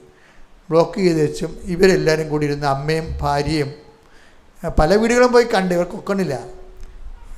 അമ്മയും ഭാര്യയും അവസാനം തോറ്റ് തന്നത്തായിരുന്ന് പ്രാർത്ഥിക്കുമ്പോൾ അവർ 3 പേരും കൂടി ഇരുന്ന്, അതാണ് 3 പേരും കൂടി ഉടമ്പടിക്കാനുള്ള ഗുണം അതാണ്. അവർ 3 പേരും കൂടി ഇരുന്ന് പ്രാർത്ഥിക്കുമ്പോൾ അമ്മ പറയും നിങ്ങളുടെ ഈ വീട് തന്നെ പൊളിച്ച് അതിനെ മോഡിഫൈ ചെയ്താൽ മതി, വേറെ പ്രശ്നമൊന്നും ഇല്ലെന്ന് പറയും. ഇതോടുകൂടി അതാണ് ഈ റോജൻ പറയണതേ, എൻ്റെ തോട്ട് പ്രോസസ്സ് തന്നെ മാറിപ്പോയെന്ന്, ഞാൻ ചിന്തിക്കണ വിധം തന്നെ മാറിപ്പോയെന്ന്. അമ്മ ഇതെല്ലാം ഇങ്ങനെ എല്ലാ കാര്യത്തിലും ഇടപെടുകയും എല്ലാം കൃത്യമായിട്ട് ചേഞ്ച് ചെയ്ത് കറക്റ്റ് പൊസിഷനിൽ കൊണ്ടുവെക്കുകയും ചെയ്യും.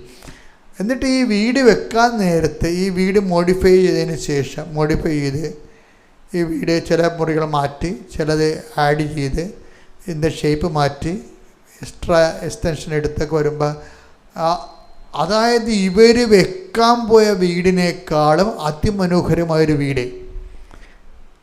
അതായത് എപ്പോഴും നമ്മൾ ശ്രദ്ധിക്കേണ്ട ഒരു വിഷയം വെച്ചാൽ അതായത് ഒരു 50 ലക്ഷം രൂപയുടെ ലാഭമെങ്കിലും ഉണ്ട്. 50 ലക്ഷം പുതിയ സംവിധാനത്തിൽ 50 ലക്ഷം രൂപയുടെ ലാഭമുണ്ട് ഇതിൻ്റെ അകത്ത്. ഈ ലാഭം വന്ന വഴികളല്ലേ ദൈവം നമ്മുടെ ചില കാര്യങ്ങൾ നമ്മുടെ ആക്രാന്തം കൊണ്ടും നാട്ടുകാർ പറയുന്നത് കൊണ്ടും കൂട്ടുകാർ സമ്മർദ്ദം ചെയ്യുന്നത് കൊണ്ടും നമ്മൾ ഓരോ സ്ഥലത്ത് പോയി തലവെച്ച് കൊടുക്കും. എന്നിട്ട് നമുക്ക് ലക്ഷക്കണക്കിന് രൂപ നഷ്ടമുണ്ടാകും. പക്ഷേ അതേസമയം തന്നെ നമ്മൾ ചിലപ്പോൾ ദൈവത്തിന് വേണ്ടി ദൈവത്തിൻ്റെ വചനം കേട്ടിട്ട് ലാഭങ്ങൾ കുറച്ച് ചില ആൾക്കാരുടെ ലാഭങ്ങൾ കുറക്കും. ലാഭം കുറക്കുമ്പോൾ എന്ത് പറ്റും? കള്ളത്തരം കുറയും. ബിസിനസ്സുകാരൻ ലാഭമാണല്ലോ അവന് കള്ളത്തരമെല്ലാം ഉണ്ടാക്കാൻ കാര്യം. അപ്പം ലാഭം കുറച്ച് കഴിയുമ്പോൾ അവൻ്റെ കള്ളത്തരം കുറയും. അപ്പം ദൈവം എന്തു ചെയ്യും? ദൈവം മറുപുറകെ കൂടി അവന് കിട്ടാനുള്ള കാശ് കൊടുക്കും. അവനെ സന്ധിക്കും ദൈവം. ഇപ്പോൾ ഈ 50 ലക്ഷം രൂപ പോകേണ്ടതല്ലേ? എന്തൊരു സന്തോഷമാണ് അവർ ആ വീട്ടിൽ കയറി താമസിക്കുന്നത്. അപ്പോൾ നല്ല വീടും കിട്ടി, പുതിയ വീട് പോലെ ഇരിക്കണേ, 50 ലക്ഷം രൂപ ലാഭവും. അപ്പോൾ എന്താ വിഷയം എന്ന് വെച്ചാൽ നമ്മൾ എപ്പോഴും ചെയ്യേണ്ടത്, എല്ലാം മോണിറ്റർ ചെയ്യണത്, ഉടമ്പടി വരുമ്പോൾ എല്ലാം ദൈവത്തിൻ്റെ ഒരു രീതി കൊണ്ടുവന്ന് വെക്കണം. ദൈവത്തിൻ്റെ രീതിയിൽ അല്ല. നിങ്ങൾ ചെയ്യണത് ജീവിതം, നിങ്ങൾ പല ആൾക്കാരും ഉടമ്പടിയും ജീവിതവുമായിട്ട് ഒരിക്കലും കണക്ട് ചെയ്യുന്നില്ല. എന്നിട്ട് ചുമ്മാ പ്രത്യക്ഷീണ പ്രാർത്ഥനയും ചൊല്ലി ജപ്തി മാറാൻ വേണ്ടി പ്രാർത്ഥിച്ചുകൊണ്ടിരിക്കുകയാണ്. പ്രത്യക്ഷീണ പ്രാർത്ഥന ചൊല്ലി കല്യാണം കഴിക്കാൻ വേണ്ടി പ്രാർത്ഥിച്ചുകൊണ്ടിരിക്കുകയാണ്. That is nonsense, utter nonsense. നിങ്ങൾ എന്താ ചെയ്യേണ്ടതെന്ന് വെച്ചാൽ ഇത് അങ്ങനെ ഒരു സംഭവം അല്ല ഇത്. അത് നിങ്ങളിപ്പം നൊവേനയും തീർത്ഥയാത്രയൊക്കെ നടത്തും ചില ആൾക്കാർ.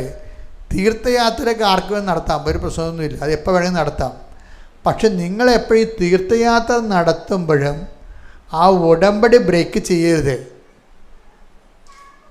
നിങ്ങളാ പ്രത്യക്ഷിക്കുന്ന തീർത്ഥയാത്രയൊക്കെ പോവുകയാണ്, മാതാവിൻ്റെ അടുത്തല്ലേ പോകണത്, വേളാങ്കണ്ണിയിലല്ലേ പോകണതെന്ന് പറഞ്ഞുകൊണ്ട് അവിടെ പക്ഷേ പ്രത്യക്ഷ പ്രാർത്ഥന എടുത്തല്ലേ. ഇപ്പോൾ എപ്പട്ടിയാണ് ഈ സാധനം, ബോധമില്ലാത്തൊരു പേപ്പട്ടിയാണിത്. ഇവർ ഉടമ്പടി എടുക്കാൻ പാടില്ല. ഇവർ എന്താ കാര്യം വെച്ച് കഴിഞ്ഞാൽ നമ്മൾ ഉടമ്പടിയിലുള്ളവർക്ക് ബ്രേക്കില്ല. അവരെവിടെയായാലും എന്തിനു പോയാലും അത് വേറെയാണ്. അത് ഉടമ്പടി പോലെ തന്നെ പോകണം.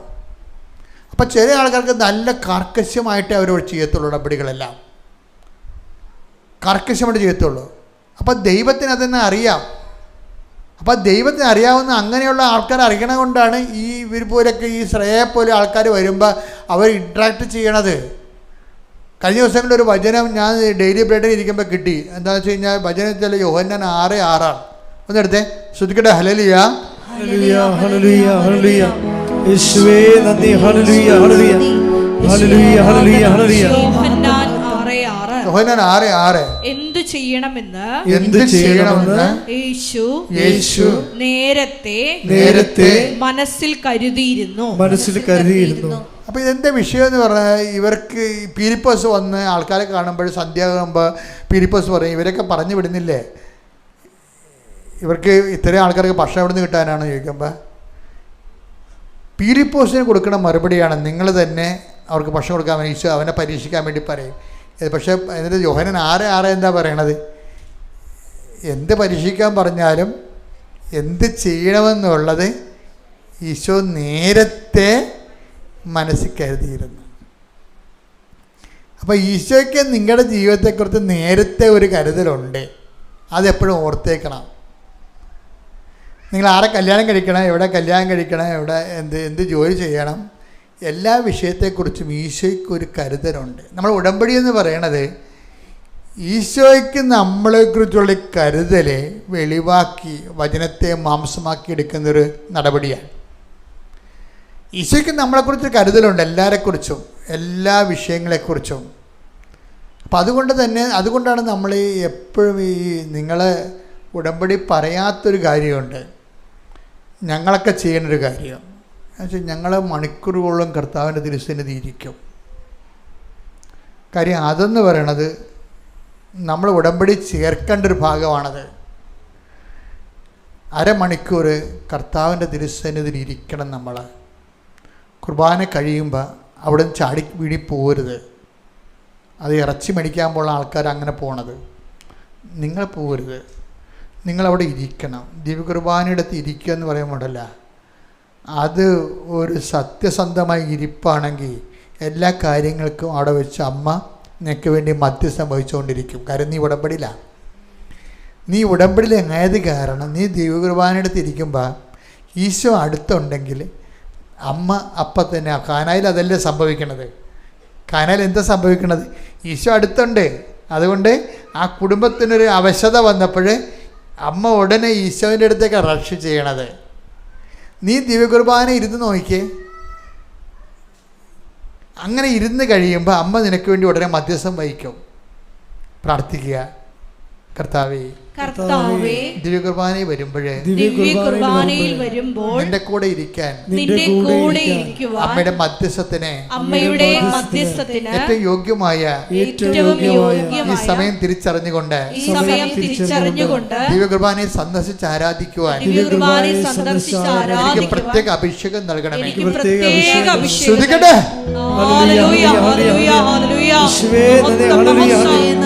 അമ്മയോടൊപ്പം ഈശോയെ ആരാധിക്കുവാൻ ഞങ്ങൾക്ക് അഭിഷേകം നൽകണമേ.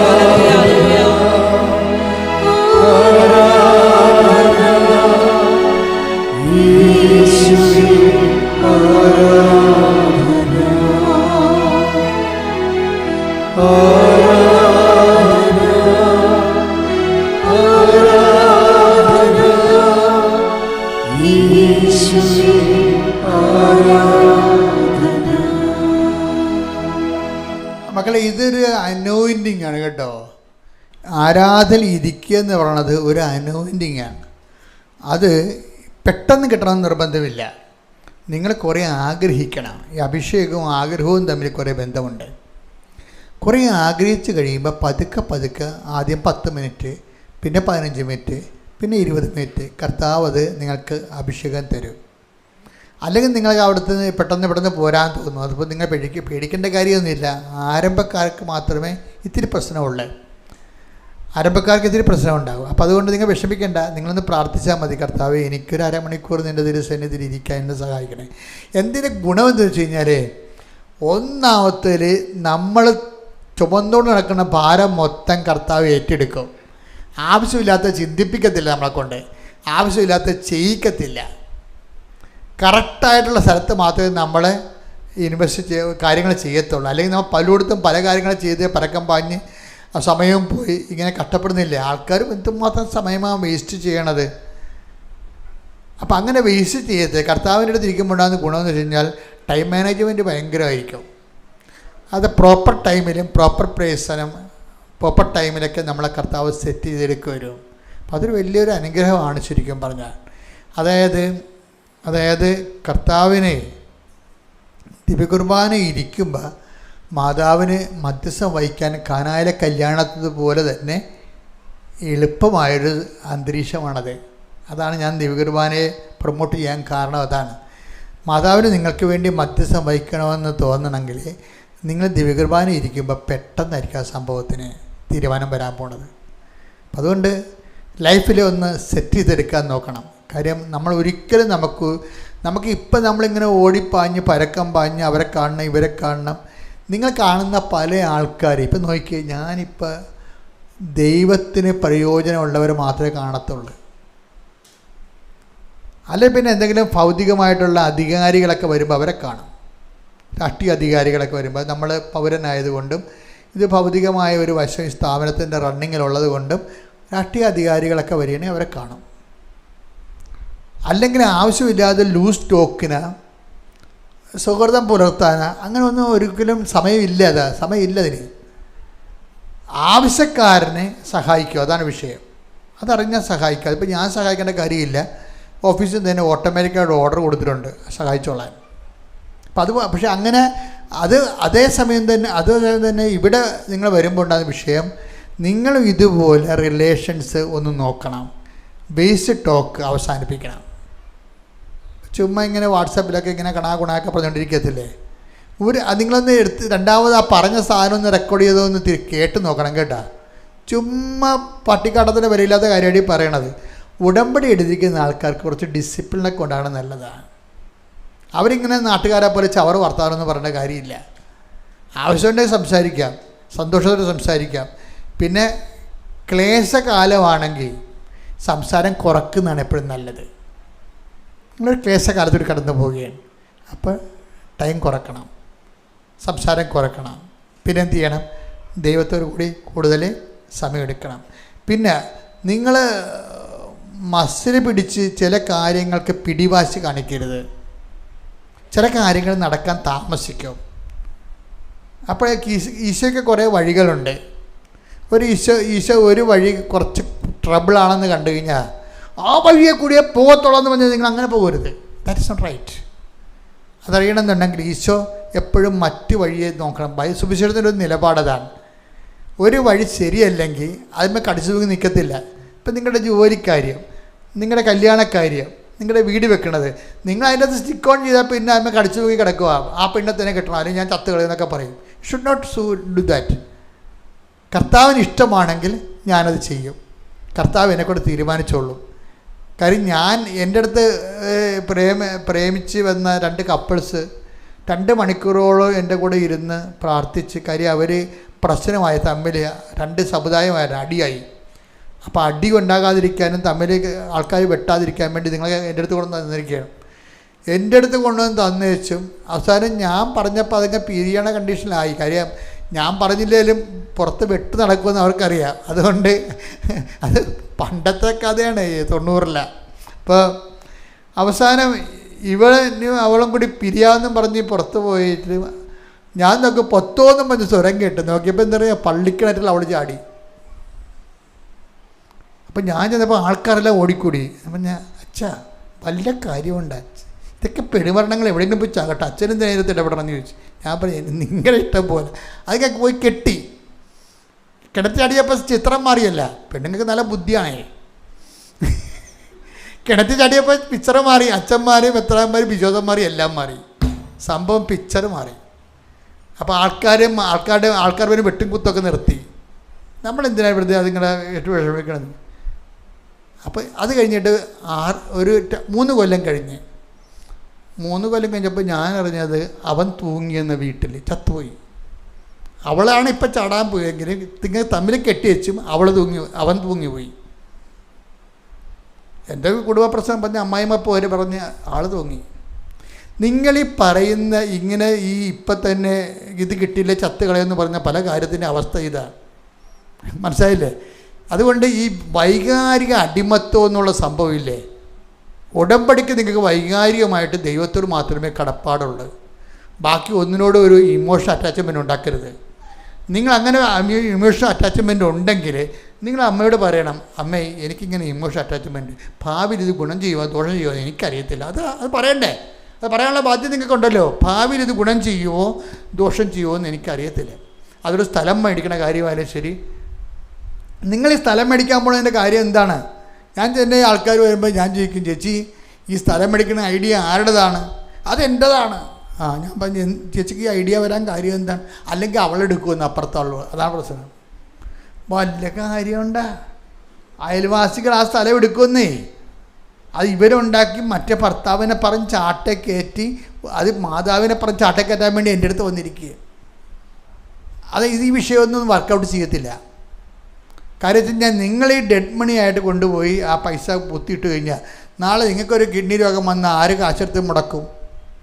തീർന്നില്ല പരിപാടി. ഈ സ്ഥലം വിൽക്കാതെ നടന്നു കഴിഞ്ഞാൽ, നിങ്ങൾക്ക് ആവശ്യമില്ലാത്ത സ്ഥലം വിൽക്കാൻ നടന്നു കഴിഞ്ഞാൽ നിങ്ങൾക്ക് പണം ആവശ്യമുണ്ടെങ്കിൽ ആരൊക്കെ വില തരുക? അപ്പോൾ ഇത് പല കുടുംബങ്ങളും നശിപ്പിച്ചിരിക്കുന്ന പെണ്ണുങ്ങളുടെ ഈ അതിബുദ്ധിയും ഇമോഷനും അത് ആണുങ്ങളുടെ ബോധമില്ലായ്മയുമാണ്. അതുകൊണ്ടാണ് ഞാൻ നിങ്ങളോട് പറയുന്നത്, ഇത് സെറ്റ് ചെയ്യണം, ദൈവമായിട്ട് സെറ്റ് ചെയ്യണം. ഒരു വിഷയം ദൈവഹിതമല്ലെങ്കിൽ അത് മുന്നോട്ട് പോകാതിരിക്കാനുള്ള വൈകാരിക സ്വാതന്ത്ര്യം വേണം.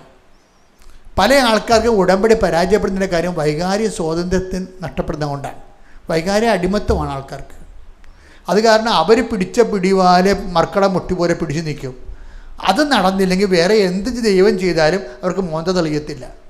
ഇതൊരു ഭയങ്കര കഷ്ടമായ ഒരവസ്ഥയാണ്. അവരിങ്ങനെ ദൈവം ചെയ്യാതെ ബാക്കി ഉടമ്പടിയിൽ 5 കാര്യം ചെയ്തു തന്നാലും നിങ്ങളുടെ മോന്ത തെളിയത്തില്ല. ഇതിന് ഒരു മരുന്നൊന്നുമില്ല. ആകപ്പെടെയുള്ള മരുന്ന് നമ്മളെ ഡ്രൈക്കാണ്ണ വല്ലതും കഴിച്ച് ഉളമ്പരെ കൊണ്ട് അഡ്മിറ്റ് ചെയ്യാനേ പറ്റത്തുള്ളൂ. അപ്പം ഈ ഭ്രാന്തൊക്കെ അവസാനിപ്പിക്കുക. മറിച്ച് നമ്മൾ ഉടമ്പടി ചെയ്യുമ്പോൾ ദൈവത്തിരുസ്ഥനിധിയിൽ ഏൽപ്പിക്കുക. എന്നിട്ട് മാത്രം പറഞ്ഞു, അതായത് എനിക്ക് ഭയങ്കര വികാരപ്പിടുത്തമാണ് ഈ സാധനത്തിന് നടത്തണമെന്നുള്ളത്. ഇത് കിട്ടിയില്ലെങ്കിൽ എനിക്ക് ജീവിക്കാൻ പറ്റാത്ത രീതിയിലുള്ള മാനസികാവസ്ഥ, എനിക്ക് ഭ്രാന്ത് പിടിക്കണ പോലെ തോന്നണം, എന്നെ സഹായിക്കണം. എന്നിട്ട് എന്ത് ചെയ്യണം? ആ ഉടമ്പടി തൈലം എടുത്ത് നെറ്റിക്ക് പൂശണം. ഈ ഒരു റോജിൻ്റെ തന്നെ ഒരു സാക്ഷ്യമുണ്ട്. റോജിന് മൂത്രത്തിലുള്ള ബ്ലഡ് പോണം. അപ്പോൾ ഇതിങ്ങനെ ഗുരുതരമായ രീതിയിൽ പോകുന്ന കണ്ടപ്പോൾ ഒരു യൂറോളജിസ്റ്റിനെ പോയി കണ്ട്. അപ്പോൾ അദ്ദേഹം അത് ഈ ആന്തരിക അവയവങ്ങളെല്ലാം ടെസ്റ്റ് ചെയ്ത് സ്കാൻ ചെയ്ത് എടുത്ത് ആന്തരിക അവയവങ്ങളെല്ലാം ഓക്കെയാണ്, നിങ്ങൾക്ക് കുഴപ്പങ്ങളൊന്നുമില്ല. അപ്പോൾ റോജൻ ഡോക്ടറിനോട് ചോദിച്ചു, അയാളെ അങ്ങനെ യൂറോളജി MD അല്ലേ, ഡോക്ടറിനോട് ചോദിച്ചു, ഡോക്ടറെ പിന്നെ എങ്ങനെയാണ് ഇപ്പോഴും ബ്ലഡ് പോകണ്ടല്ല, ആന്തരിക അവയവങ്ങൾക്കൊന്നും കുഴപ്പമില്ല, ടെസ്റ്റ് എല്ലാം ചെയ്ത്, പക്ഷേ ഇപ്പോഴും ബ്ലഡ് പോകണ്ടല്ല. അപ്പോൾ ഡോക്ടർ പറയുന്നത് അത് വൈദ്യശാസ്ത്രത്തിൻ്റെ പരാജയമാണെന്ന്.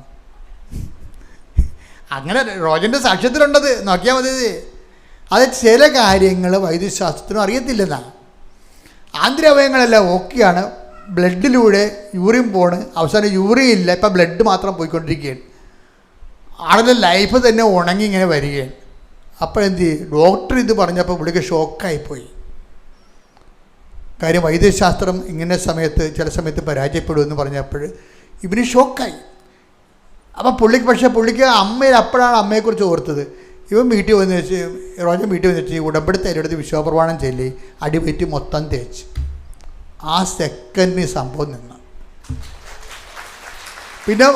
പിന്നെ 3 കൊല്ലമായിട്ട് സംഭവം ഇല്ല. അതാണ് വിഷയം എന്ന് പറയണത്. അപ്പം ചില ആൾക്കാരെ നിങ്ങൾക്കിത്തിരി എന്തെങ്കിലും തരത്തിൽ വൈകാരികമായിട്ടുള്ള ഭ്രാന്ത് കയറി നിങ്ങൾ ഒരു കാര്യത്തിൽ സ്റ്റിക്ക് ഔട്ട് ചെയ്തെങ്കിൽ ഉടമ്പെടുത്ത കയ്യിലും എടുത്ത് നെഞ്ചത്ത് വിശ്വാസപ്രമാണം ചെയ്ത് കുറിച്ചിടണം. അപ്പോൾ എന്താണ്, ദൈവം ആ വിഷയം ഏറ്റെടുക്കും. അല്ലെന്നുണ്ടെങ്കിൽ മക്കൾ ഭ്രാന്ത് പിടിച്ച് നടക്കും. ഇത് കിട്ടിയില്ലെങ്കിൽ പിന്നെ നിങ്ങൾക്കുള്ള കുഴപ്പം വെച്ചാൽ നിങ്ങൾക്ക് ഇങ്ങനെ ഒരു വിഷയത്തെ ഭ്രാന്തായി കഴിഞ്ഞാൽ അത് കിട്ടിയില്ലെങ്കിൽ പിന്നെ നിങ്ങൾക്ക് എന്ത് ദൈവം തന്നാലും നിങ്ങൾക്ക് ഏക്കത്തില്ല. കാര്യം എന്താണ്, ഇത് വട്ട് തന്നെയാണ്. ശരിക്കും പറഞ്ഞാൽ വട്ടിൻ്റെ തന്നെ വേറൊരു വകഭേദമെന്ന് പറയാൻ പറ്റും. ദൈവം 5 കാര്യങ്ങൾ കൊടുത്തു, പക്ഷേ അവൻ പറഞ്ഞ ആ കാര്യം മാത്രം കൊടുത്തില്ല. അതെന്തെങ്കിലും കുഴപ്പങ്ങളുണ്ടാകുന്ന ആൾ, അതുകൊണ്ടായിരിക്കും. പക്ഷെ ആ ദൈവം ഇവളെ മുഖത്ത് തെളിയത്തില്ല, ഇവർക്ക് സന്തോഷമില്ല. ശരിക്കും പറഞ്ഞാൽ ഇന്ന് പ്രാർത്ഥിക്കുക, കർത്താവായ ദൈവമേ, സന്തോഷത്തോടെ വൈകാരിക സ്വാതന്ത്ര്യത്തോടെ ഉടമ്പടി ജീവിക്കുവാൻ എൻ്റെ വൈകാരിക മണ്ഡലങ്ങളെയും എൻ്റെ ചിന്തകളെ അടിമപ്പെടുത്തുന്ന ഭൗതിക ആകർഷണങ്ങളെയും എൻ്റെ വിശുദ്ധ രക്തത്താൽ തളിക്കണമേ, എനിക്ക് വിടുതൽ നൽകണമേ. ശ്രുതികട്ടെ ഹല്ലേലൂയ.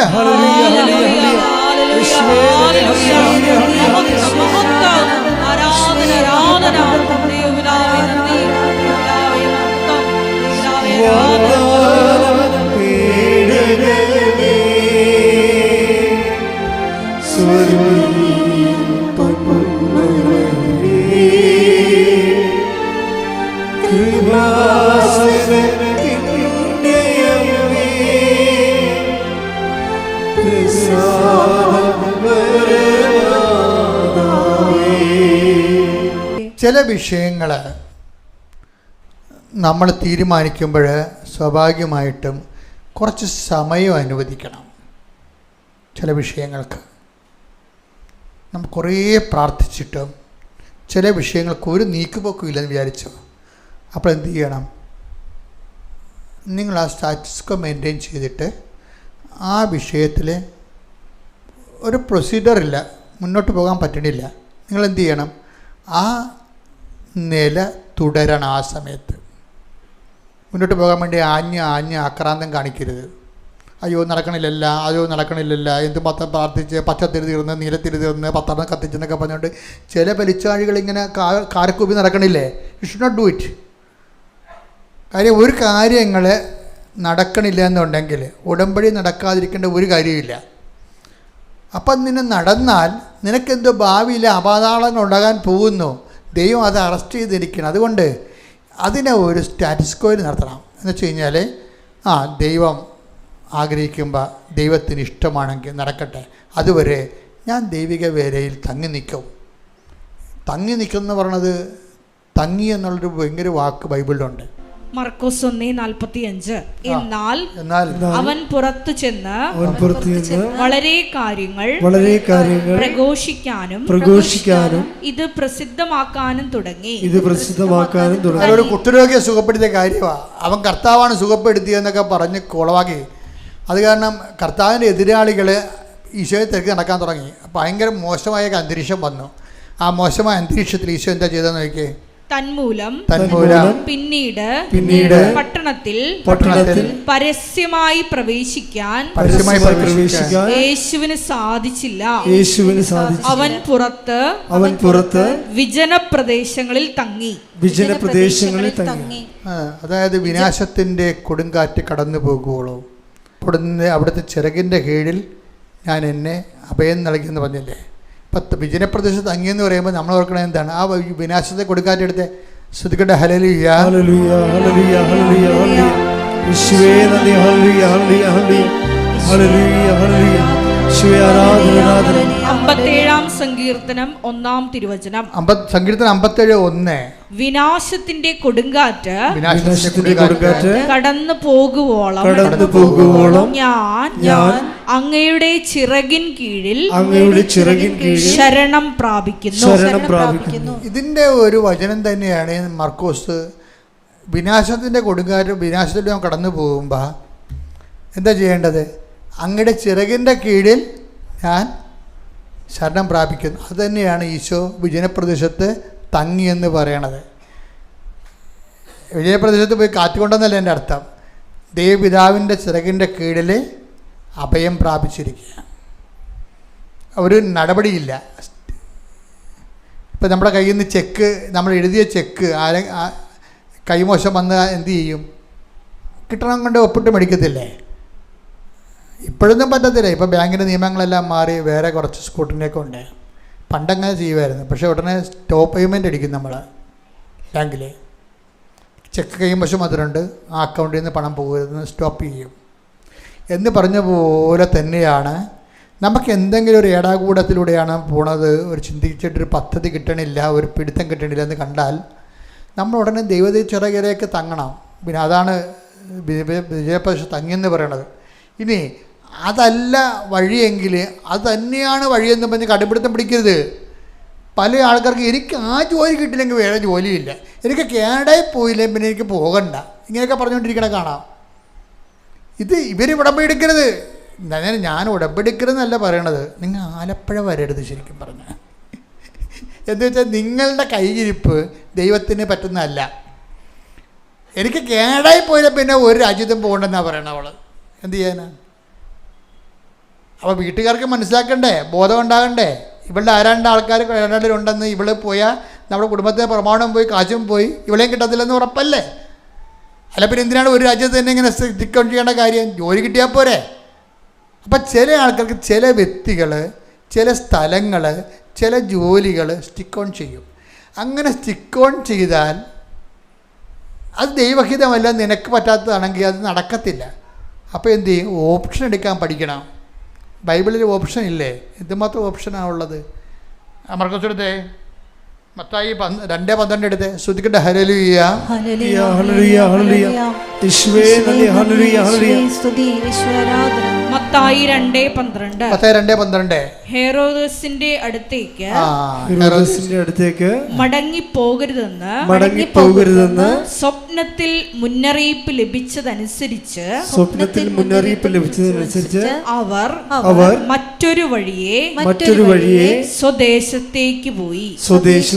അപ്പൊ ഹെരോദസിന്റെ അടുത്ത് പോകരുതെന്ന് പറഞ്ഞാൽ ആ വഴി തന്നെ പോകത്തുള്ളതെന്ന് പറഞ്ഞ് നമ്മൾ മസിൽ പിടിക്കേണ്ട വല്ല കാര്യമുണ്ടാ? അടുത്ത ഓപ്ഷൻ എടുത്ത് പോയേക്കണം. നമുക്ക് മുന്നോട്ട് പോകണ്ടേ? അല്ലെങ്കിൽ ആ ജോലി തന്നെ, ആ വീട് തന്നെ, ആ സ്ത്രീ തന്നെ, ആ കുട്ടി തന്നെ, അല്ലെങ്കിൽ ആ ചെറുക്കൻ തന്നെ എന്ന് പറഞ്ഞുകൊണ്ട് നമ്മൾ സ്റ്റിക്ക് ഓൺ ചെയ്യരുത്. കുറേ നാളായിട്ടും ഈ വിഷയത്തിൽ കുടുങ്ങിക്കിടക്കണമെങ്കിൽ നിങ്ങൾ വേറെ ഓപ്ഷൻ എടുത്ത് പോകണം. അപ്പം നിങ്ങൾക്ക് ദുരഭിമാനമായിട്ടോ ഞാൻ ഇത്രയും നാൾ വേസ്റ്റായി പോയാലും എൻ്റെ സമയം ആ കുറേ കാര്യങ്ങൾ വേസ്റ്റായി പോകും. അതിന് ഞാൻ ഇത്രയും വേസ്റ്റായപ്പോൾ ദൈവം എനിക്ക് തരേണ്ടതല്ലേ? അങ്ങനെ ദൈവത്തിനെ കയറി തോക്കിനകത്ത് കയറി ഉപയോഗിക്കേണ്ട കാര്യമില്ല. എളിമപ്പെടണം. അഹങ്കാരികളെ അങ്ങനെ ചോദിക്കത്തുള്ളൂ. ദൈവം എപ്പോഴും ചെയ്യുന്ന രീതി അതാണ്. ഒരു സാധനം സ്റ്റക്കായി കഴിഞ്ഞാൽ പിന്നെ എന്താണ്? അടുത്ത ഓപ്ഷൻ എടുത്ത് പോകണം. നിങ്ങൾ 9:56 സുവിശേഷം ശ്രുതിക്കട്ടെ. ഹല്ലേലൂയ, ഹല്ലേലൂയ, ഹല്ലേലൂയ, ഹല്ലേലൂയ. ലൂക്കാ 9:56. അവർ മറ്റൊരു ഗ്രാമത്തിലേക്ക് പോയി. ഇവിടെ എന്താ പ്രശ്നം? ഇവിടെ ഈശോനെ അപ്പോസ്തലന്മാര് ഈശോ രണ്ടുപേരെ പറഞ്ഞു വിട്ട് സമറിയയിലൂടെ പോകാൻ. രാത്രി കിടക്കേണ്ട സ്ഥലം ഒരുക്കാൻ വേണ്ടി. അവിടെ ചെന്നപ്പോൾ സമറിയാർ ഭയങ്കര പുലിവാലും അടിപിടി അക്രമം കൊലപാതകം വരെ എത്തണം. ഇവരുമായിട്ട് ഭയങ്കര ബോൾത്തായി. അപ്പോഴേ ഇവർക്ക് അങ്ങോട്ട് തന്നെ പോകണം. ആർക്കാണ്? ഫസ്റ്റ് പാർട്ടിയാണ് കൂടെ കൂടിയിരിക്കണത്, യാക്കോബും യോഹന്നാനും. പണ്ടത്തിൻ്റെ പേര് ഇടിവെട്ടെന്നാ പേര്. ഇടിവെട്ട് പാർട്ടിയായത്. പിന്നെയാണ് ഇവനൊക്കെ മര്യാദക്കായത്. ആദ്യകാലങ്ങളൊക്കെ സ്വന്തം സ്വഭാവമായിരുന്നു ഉണ്ടായിരുന്നത്. പൊനേർക്കസ് ഇടിനാഥത്തിൻ്റെ പുത്രന്മാർ യാക്കോബും യോഹന്നാനും ഫസ്റ്റ് പാർട്ടിയാണ്. ഇവർക്ക് പറ്റിയൊരു തള്ളമുണ്ട്. അത് സെബദി പുത്രന്മാരുടെ അമ്മ. ഇവർക്ക് പറ്റിയ ആൾക്കാരുണ്ട്. അമ്മയും മക്കളും കൂടി ഒരു സ്വഭാവമാണ്. ഒരിടത്ത് കൂടി പോയാൽ അങ്ങനെ കൂടിയേ പോകത്തുള്ളൂ, അല്ലെങ്കിൽ പിന്നെ പോകണ്ടെന്നുള്ള ഐഡിയയാണ്. അപ്പോൾ ഈശോ പറഞ്ഞ് എന്ത് സ്പിരിറ്റാണ് നിങ്ങൾക്കുള്ളത് എന്ന് ചോദിച്ചിട്ട് പറയും അവൻ ഡീവിയേറ്റ് ചെയ്ത് മറ്റൊരു ഗ്രാമത്തിലേക്ക് പോയി. അത് ആ വിഷയം ക്ലോസ് ചെയ്യണം. കണ്ടില്ലേ? അതാണ് കർത്താവിൻ്റെ ഒരു നിലപാടെന്ന് പറയുന്നത്. You should stick to this person or a place, അല്ലെങ്കിൽ ജോലി. നിങ്ങൾ ഡീവിയേഷൻ എടുത്ത് പോകണം. ഡീവിയേഷൻ എടുക്കുന്ന എളിമയാണ് ശരിക്കും. മറ്റേ സ്റ്റിക്ക് ഓൺ ചെയ്യുന്ന അഹങ്കാരമാണ്. ഉടമ്പടിക്കത് പറ്റത്തില്ല. ഓക്കെ അല്ലേ? Thank you. എഴുന്നേരി. പരിശുദ്ധ പരമ ദിവ്യ കാരുണ്യത്തിന് പുകഴ്ചയും ഉണ്ടായിരിക്കട്ടെ. പരിശുദ്ധ പരമ ദിവ്യ കാരുണ്യത്തിന് ആരാധനയും സ്തുതിയും പുകഴ്ചയും ഉണ്ടായിരിക്കട്ടെ. പരിശുദ്ധ പരമ ദിവ്യ കാരുണ്യത്തിന് നേരവും ആരാധനയും സ്തുതിയും പുകഴ്ചയും ഉണ്ടായിരിക്കട്ടെ. നമുക്കെല്ലാവർക്കും കൃപാസനം പ്രത്യക്ഷീകരണ മധ്യസ്ഥ പ്രാർത്ഥന ഏറ്റുചൊല്ലി പ്രാർത്ഥിക്കാം. അമ്മേ പരിശുദ്ധ അമ്മേ, പരിശുദ്ധ അമ്മേ, ദൈവമാതാവേ, കൃപാസനത്തിലൂടെ ഞങ്ങൾക്കും ഞങ്ങളുടെ ദേശത്തിനും അമ്മ മധ്യസ്ഥം തേടി തന്ന എല്ലാ അനുഗ്രഹങ്ങൾക്കും കൃപകൾക്കും ഞങ്ങളിപ്പോൾ ഹൃദയം നിറഞ്ഞ നന്ദി പറയുന്നു. സ്തുതിച്ചു പ്രാർത്ഥിക്കാം. ഹല്ലേലൂയ, ഹല്ലേലൂയ. നാളിതുവരെ ഞങ്ങൾക്ക് ലഭിച്ച എല്ലാ കൃപകൾക്കും അനുഗ്രഹങ്ങൾക്കും നന്ദി പറയുന്നു. ഹല്ലേലൂയ, ഹല്ലേലൂയ. മഹത്വം, മഹത്വം, ആരാധന, ആരാധന. പിതാവേ നന്ദി, പിതാവേ മഹത്വം, പിതാവേ ആരാധന.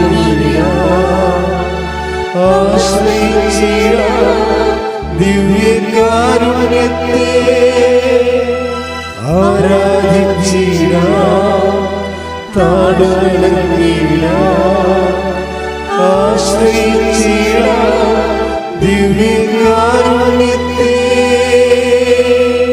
പരിശുദ്ധ പരമ ദിവ്യ കാരുണ്യത്തിന് ആരാധനയും സ്തുതിയും പുകഴ്ചയും ഉണ്ടായിരിക്കട്ടെ.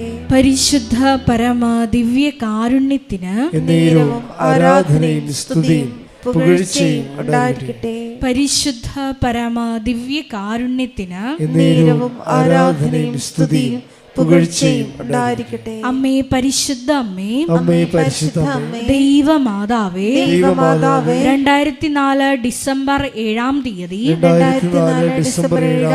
ഉച്ച കഴിഞ്ഞ് 2:30 കൃപാസനത്തിൽ സംഭവിച്ച അമ്മയുടെ പ്രത്യക്ഷപ്പെടലിനെ കുറിച്ച്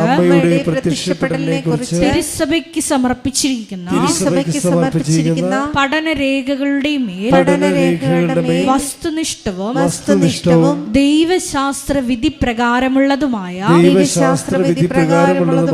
അന്വേഷണ പഠനങ്ങൾ നടത്തി ആ പ്രത്യക്ഷപ്പെടലിലൂടെ പ്രകടമായ ദൈവമാതാവിന്റെ പ്രത്യേക കരുതലും സംരക്ഷണവും വെളിപ്പെടുത്തുന്ന പീഡിതരുടെ ആശ്വാസവും പ്രവാചകന്മാരുടെ രാജ്ഞിയും വാഗ്ദാനത്തിന്റെ പേടകവും പ്രപഞ്ച പ്രകൃതിയുടെ മാതാവുമായ പരിശുദ്ധ അമ്മയുടെ ഭക്തി തിരുസഭയിൽ കൂടുതൽ പ്രചരിച്ച് ജീവിതത്തിന്റെ ദുരിത ദുരന്ത അവസ്ഥകളിൽ അകപ്പെട്ട് കഴിയുന്ന അനേകായിരം മക്കൾക്ക് ദൈവത്തിന്റെ സാന്നിധ്യവും സന്ധിപ്പും കൂടുതൽ അനുഭവിക്കുക വഴി ആത്മീയ വിശുദ്ധിയും ആത്മീയ വിശുദ്ധിയും ദൈവശക്തിയും കൈവരിക്കുവാൻ ഞങ്ങളുടെ കുടുംബങ്ങളെ ഇടയാക്കണമേ. സ്തുതിച്ചു പ്രാർത്ഥിക്കാം. ഹല്ലേലൂയ, ഹല്ലേലൂയ, ഹല്ലേലൂയ. ദിവ്യകാരുണ്യനാഥ, മരിയൻ ഉടമ്പടിയെടുത്ത് പ്രാർത്ഥിക്കുന്ന ഞങ്ങളുടെ കുടുംബങ്ങളെ വിശുദ്ധീകരിക്കണമേ എന്ന് പ്രാർത്ഥിക്കുന്നു, ശക്തീകരിക്കണമേ എന്ന് പ്രാർത്ഥിക്കുന്നു, ആത്മാവാൽ വഴി നടത്തണമേ എന്ന് പ്രാർത്ഥിക്കുന്നു, വലിയ വലിയ സാക്ഷികളാക്കി ഉയർത്തണമേ എന്ന് പ്രാർത്ഥിക്കുന്നു. Hallelujah, hallelujah. ദൈവപിതാവേ നന്ദി, ദൈവപിതാവേ മഹത്വം, ദൈവപിതാവേ ആരാധന.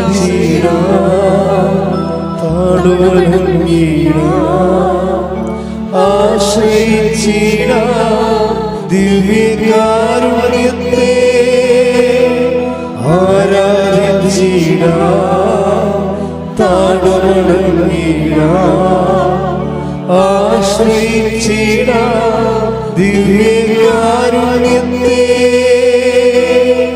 പരിശുദ്ധ പരമ ദിവ്യ കാരുണ്യത്തിന് നേരവും ആരാധനയും സ്തുതിയും പുകഴ്ചയും ഉണ്ടായിരിക്കട്ടെ. പരിശുദ്ധ പരമ ദിവ്യ കാരുണ്യത്തിന് നേരവും ആരാധനയും സ്തുതിയും പുകഴ്ചയും ഉണ്ടായിരിക്കട്ടെ. പരിശുദ്ധ പരമ ദിവ്യ കാരുണ്യത്തിന് നേരവും ആരാധനയും സ്തുതിയും പുകഴ്ചയും ഉണ്ടായിരിക്കട്ടെ. അമ്മേ പരിശുദ്ധ അമ്മേ, അമ്മേ പരിശുദ്ധ അമ്മേ, ഭൂസ്വർലോകങ്ങളുടെ രാജ്ഞിയായ അങ്ങേയ്ക്ക് ഭൗമ സംരക്ഷണത്തിനായി പ്രപഞ്ച പ്രകൃതിയെ തന്നെ തിരുസഭ പ്രതിഷ്ഠിക്കുവാൻ ഈ പ്രത്യക്ഷീകരണം വഴി ഇടയാക്കണമേ. പരിശുദ്ധ അമ്മേ, ജപമാല മാതാവേ, സകല കൃപാസനം പ്രാർത്ഥനകളോടും ചേർത്ത് ഞങ്ങളിപ്പോൾ പ്രാർത്ഥിക്കുന്ന ഈ സമൂഹത്തിന്റെ പ്രത്യേക നിയോഗങ്ങളും മൗനമായിട്ട് നമ്മുടെ വ്യക്തിപരമായ പ്രാർത്ഥനാ വിഷയങ്ങളും സമാനമായിട്ടുള്ള ജീവിത ദുരിതങ്ങളിലൂടെ കടന്നു പോകുന്ന മക്കളെയും കൃപാസനത്തിൽ ജീവനോടെ പ്രത്യക്ഷയായ ദൈവമാതാവിൻ്റെ മധ്യസ്ഥയിൽ ദിവ്യകാരുണ്യ സന്നിധിയിൽ സമർപ്പിച്ച് നമുക്കൊരു നിമിഷം പ്രാർത്ഥിക്കാം.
അമ്മയുടെ പ്രത്യക്ഷീകരണത്തിന്റെ ഈ അനുഗ്രഹവേളയിൽ ഞങ്ങൾക്ക് സാധിച്ചു തരുവാൻ കനിയണമേ.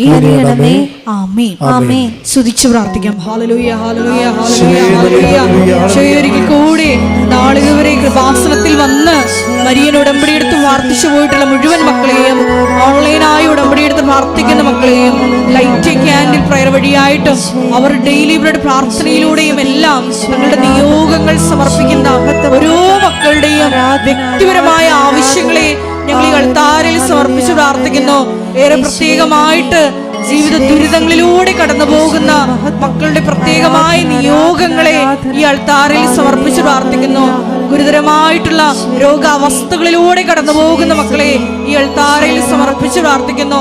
കടഭാരത്താൽ വലയുന്നവരെയും, ജോലിയില്ലാതെ വിഷമിക്കുന്നവരെയും, വിവാഹബന്ധം പിരിഞ്ഞു നിൽക്കുന്നവരെയും, മക്കളില്ലാതെ വിഷമിക്കുന്ന ദമ്പതികളെയും കുഞ്ഞുങ്ങൾ മക്കളെയും പ്രത്യേകമായിട്ട് സമർപ്പിച്ച് പ്രാർത്ഥിക്കുന്നു. ഈശോയുടെ ശക്തി എല്ലാ മേഖലകളിലും ഈ ആരാധനയുടെ യോഗ്യതയാൽ പ്രകടമാക്കണമേ എന്ന് പ്രാർത്ഥിക്കുന്നു. കൃപാസനത്തിൽ നടന്ന പരിശുദ്ധ അമ്മയുടെ പ്രത്യക്ഷീകരണ സ്ഥിരീകരണത്തിനായി മക്കളുടെ നിയോഗങ്ങളെ ഏറ്റെടുക്കണമേ എന്ന് പ്രാർത്ഥിക്കുന്നു. ഹല്ലേലൂയ, ഹല്ലേലൂയ, ഹല്ലേലൂയ. മഹത്വം, മഹത്വം. ആരാധന ആരാധന. ഹല്ലേലൂയ ഹല്ലേലൂയ ഹല്ലേലൂയ. നമുക്കെല്ലാവർക്കും എഴുന്നേറ്റ് നിന്നുകൊണ്ട് കരങ്ങളടിച്ചുകൊണ്ട് ദൈവസ്നേഹത്തോടെ സന്തോഷത്തോടെ ദൈവത്തെ മഹത്വപ്പെടുത്തി ഗായക സംഘത്തോട് ചേർന്നുകൊണ്ട് പാടി പ്രാർത്ഥിക്കാം.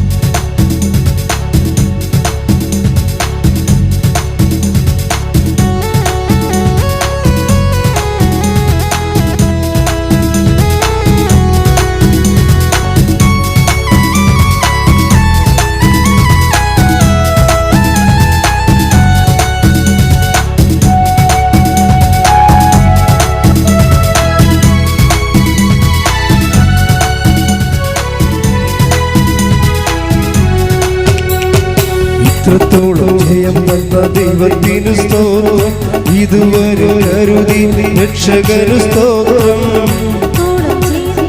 ദൈവത്തിനു സ്തോത്രം, ഇതുവരെ കരുതി രക്ഷകനു സ്തോത്രം.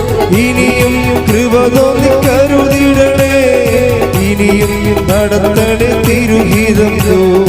ഇനിയും കൃപ തോന്നി കരുതിടണേ, ഇനിയും നടത്തണേ തിരുഹിതം.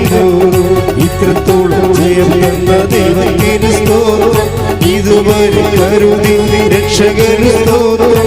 ഇനിയും കൃപ തോന്നി കരുതിടണേ, ഇനിയും നടത്തണേ തിരുഹിതം. ഇനിയും കൃപ തോന്നി കരുതിടണേ, ഇനിയും നടത്തണേ തിരുഹിതം. സ്തുതിച്ച് പ്രാർത്ഥിക്കാം. ഹല്ലേലൂയ ഹല്ലേലൂയ ഹല്ലേലൂയ ഹല്ലേലൂയ.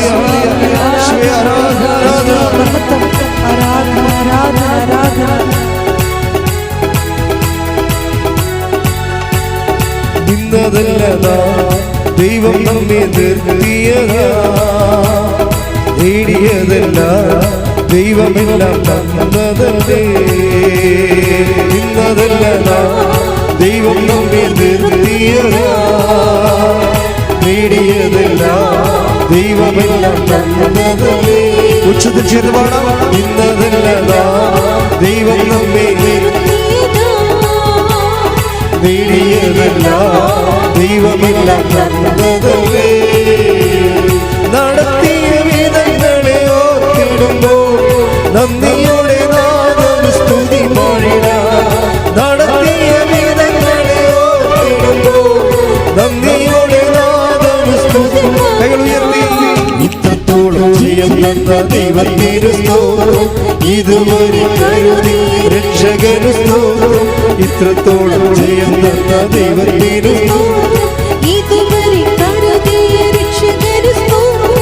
ഇനിയും കൃപ തോന്നി കരുതിടണേ, ഇനിയും നടത്തണേ തിരുഹിതം. ഇനിയും കൃപ തോന്നി കരുതിടണേ, ഇനിയും നടത്തണേ തിരുഹിതം.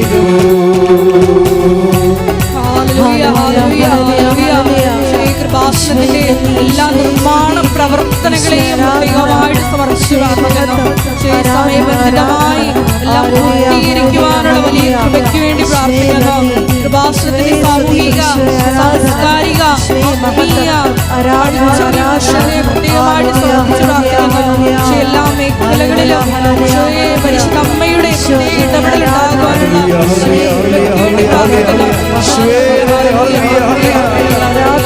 ഹല്ലേലൂയ ഹല്ലേലൂയ ഹല്ലേലൂയ ഹല്ലേലൂയ ഹല്ലേലൂയ ഹല്ലേലൂയ ഹല്ലേലൂയ. യേശുവേ ആരാധന, യേശുവേ നന്ദി, മഹത്വം മഹത്വം മഹത്വം മഹത്വം. ഹല്ലേലൂയ ഹല്ലേലൂയ ഹല്ലേലൂയ ഹല്ലേലൂയ ഹല്ലേലൂയ. യേശുവേ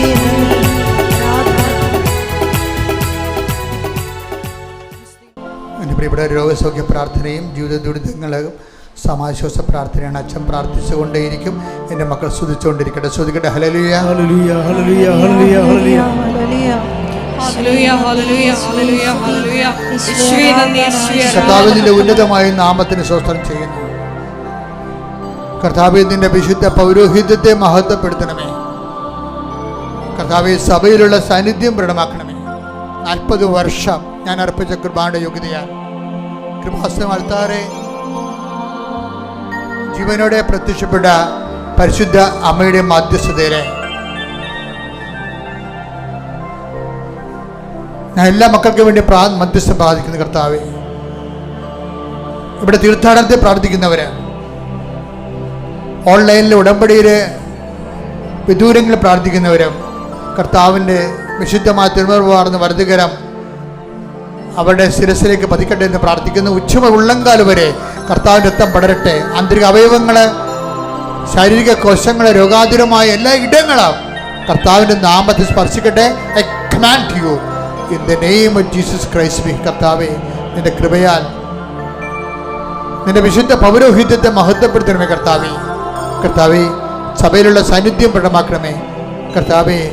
ഓരോരോ കാര്യങ്ങൾക്ക് വേദന കൊള്ളുന്നവരെ, വേദനപ്പെടുന്നവരെ, സങ്കടപ്പെടുന്നവരെ, ജീവിത ദുരിതങ്ങളിൽ പ്രയാസപ്പെടുന്നവരെ കർത്താവേ, അവിടെ സങ്കടങ്ങളെ നീ ഏറ്റെടുക്കണമെന്ന് പ്രാർത്ഥിക്കുന്നു. ഈ പ്രാർത്ഥന കൂടുന്നവരെ, ഈ ധ്യാനം കൂടുന്നവരിലെ കർത്താവിൻ്റെ കരുണ ചൊരിയട്ടെ കർത്താവേ. ഈ ആഴ്ചയിൽ ഓരോരോ ഇടങ്ങളിൽ ഇൻ്റർവ്യൂവിന് പോകുന്നവരെ, ടെസ്റ്റിന് പോകുന്നവരെ, ജോലിക്ക് പോകുന്നവരെ, പുതിയ പഠനങ്ങളിലേക്ക് പോകുന്നവർ, പുതിയ കോഴ്സ് എടുക്കുന്നവർ, അവർക്കുണ്ടാകുന്ന ഇൻ്റർവ്യൂ, അവർക്കുണ്ടാകുന്ന എല്ലാ ക്ലേശങ്ങളും കർത്താവ്, ഈ ആഴ്ചയിൽ ഇൻ്റർവ്യൂവിനും ടെസ്റ്റിനും പോകുന്നവരെ, സ്ഥലസംബന്ധമായ കാര്യങ്ങൾക്ക് വേണ്ടി പോകുന്നവർ കർത്താവ്, ഈ ആഴ്ചയിൽ വിവാഹ സംബന്ധമായ വിഷയങ്ങൾ അന്വേഷിക്കാൻ വേണ്ടി പോകുന്നവർ കർത്താവ്, ഐക്യപ്പെട്ട് ജീവിക്കാൻ വേണ്ടി ആഗ്രഹിക്കുന്ന മാതാപിതാക്കന്മാർ, ഭാര്യാഭർത്താക്കന്മാരെ ആശീർവദിക്കുന്നു. മക്കളില്ലാത്തവർ, ഭവനമില്ലാത്തവർ, വീടില്ലാത്തവർ, സ്ഥലമില്ലാത്തവർ, സമാധാനം ഇല്ലാത്തവർ, ദൈവമേ കേസ് അകപ്പെട്ടിരിക്കുന്നവർ ദൈവനാമത്തിൽ നീ യേശുനാമത്തിൽ വീണ്ടെടുക്കപ്പെടട്ടെ.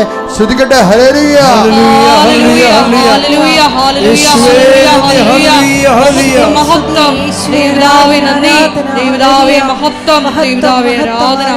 ഹല്ലേലൂയ,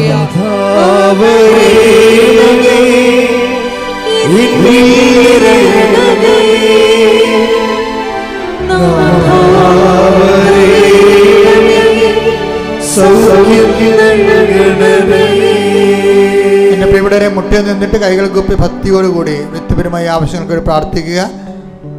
ശേഷം പരിശുദ്ധ കുർബാനയുടെ ആശീർവാദം.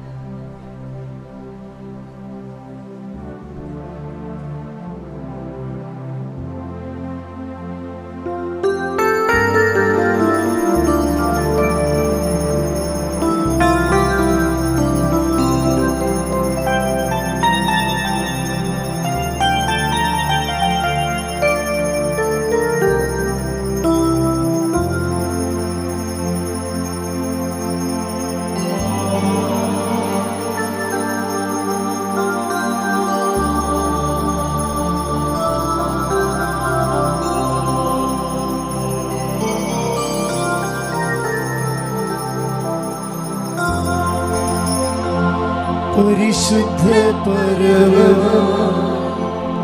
ദിവ്യകാരുണ്യമേ,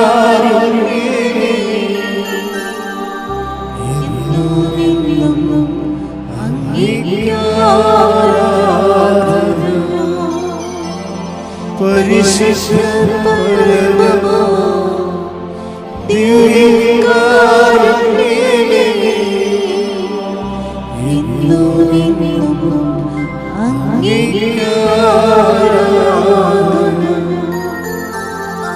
പരിശുദ്ധ ദിവ്യകാരുണ്യമേ,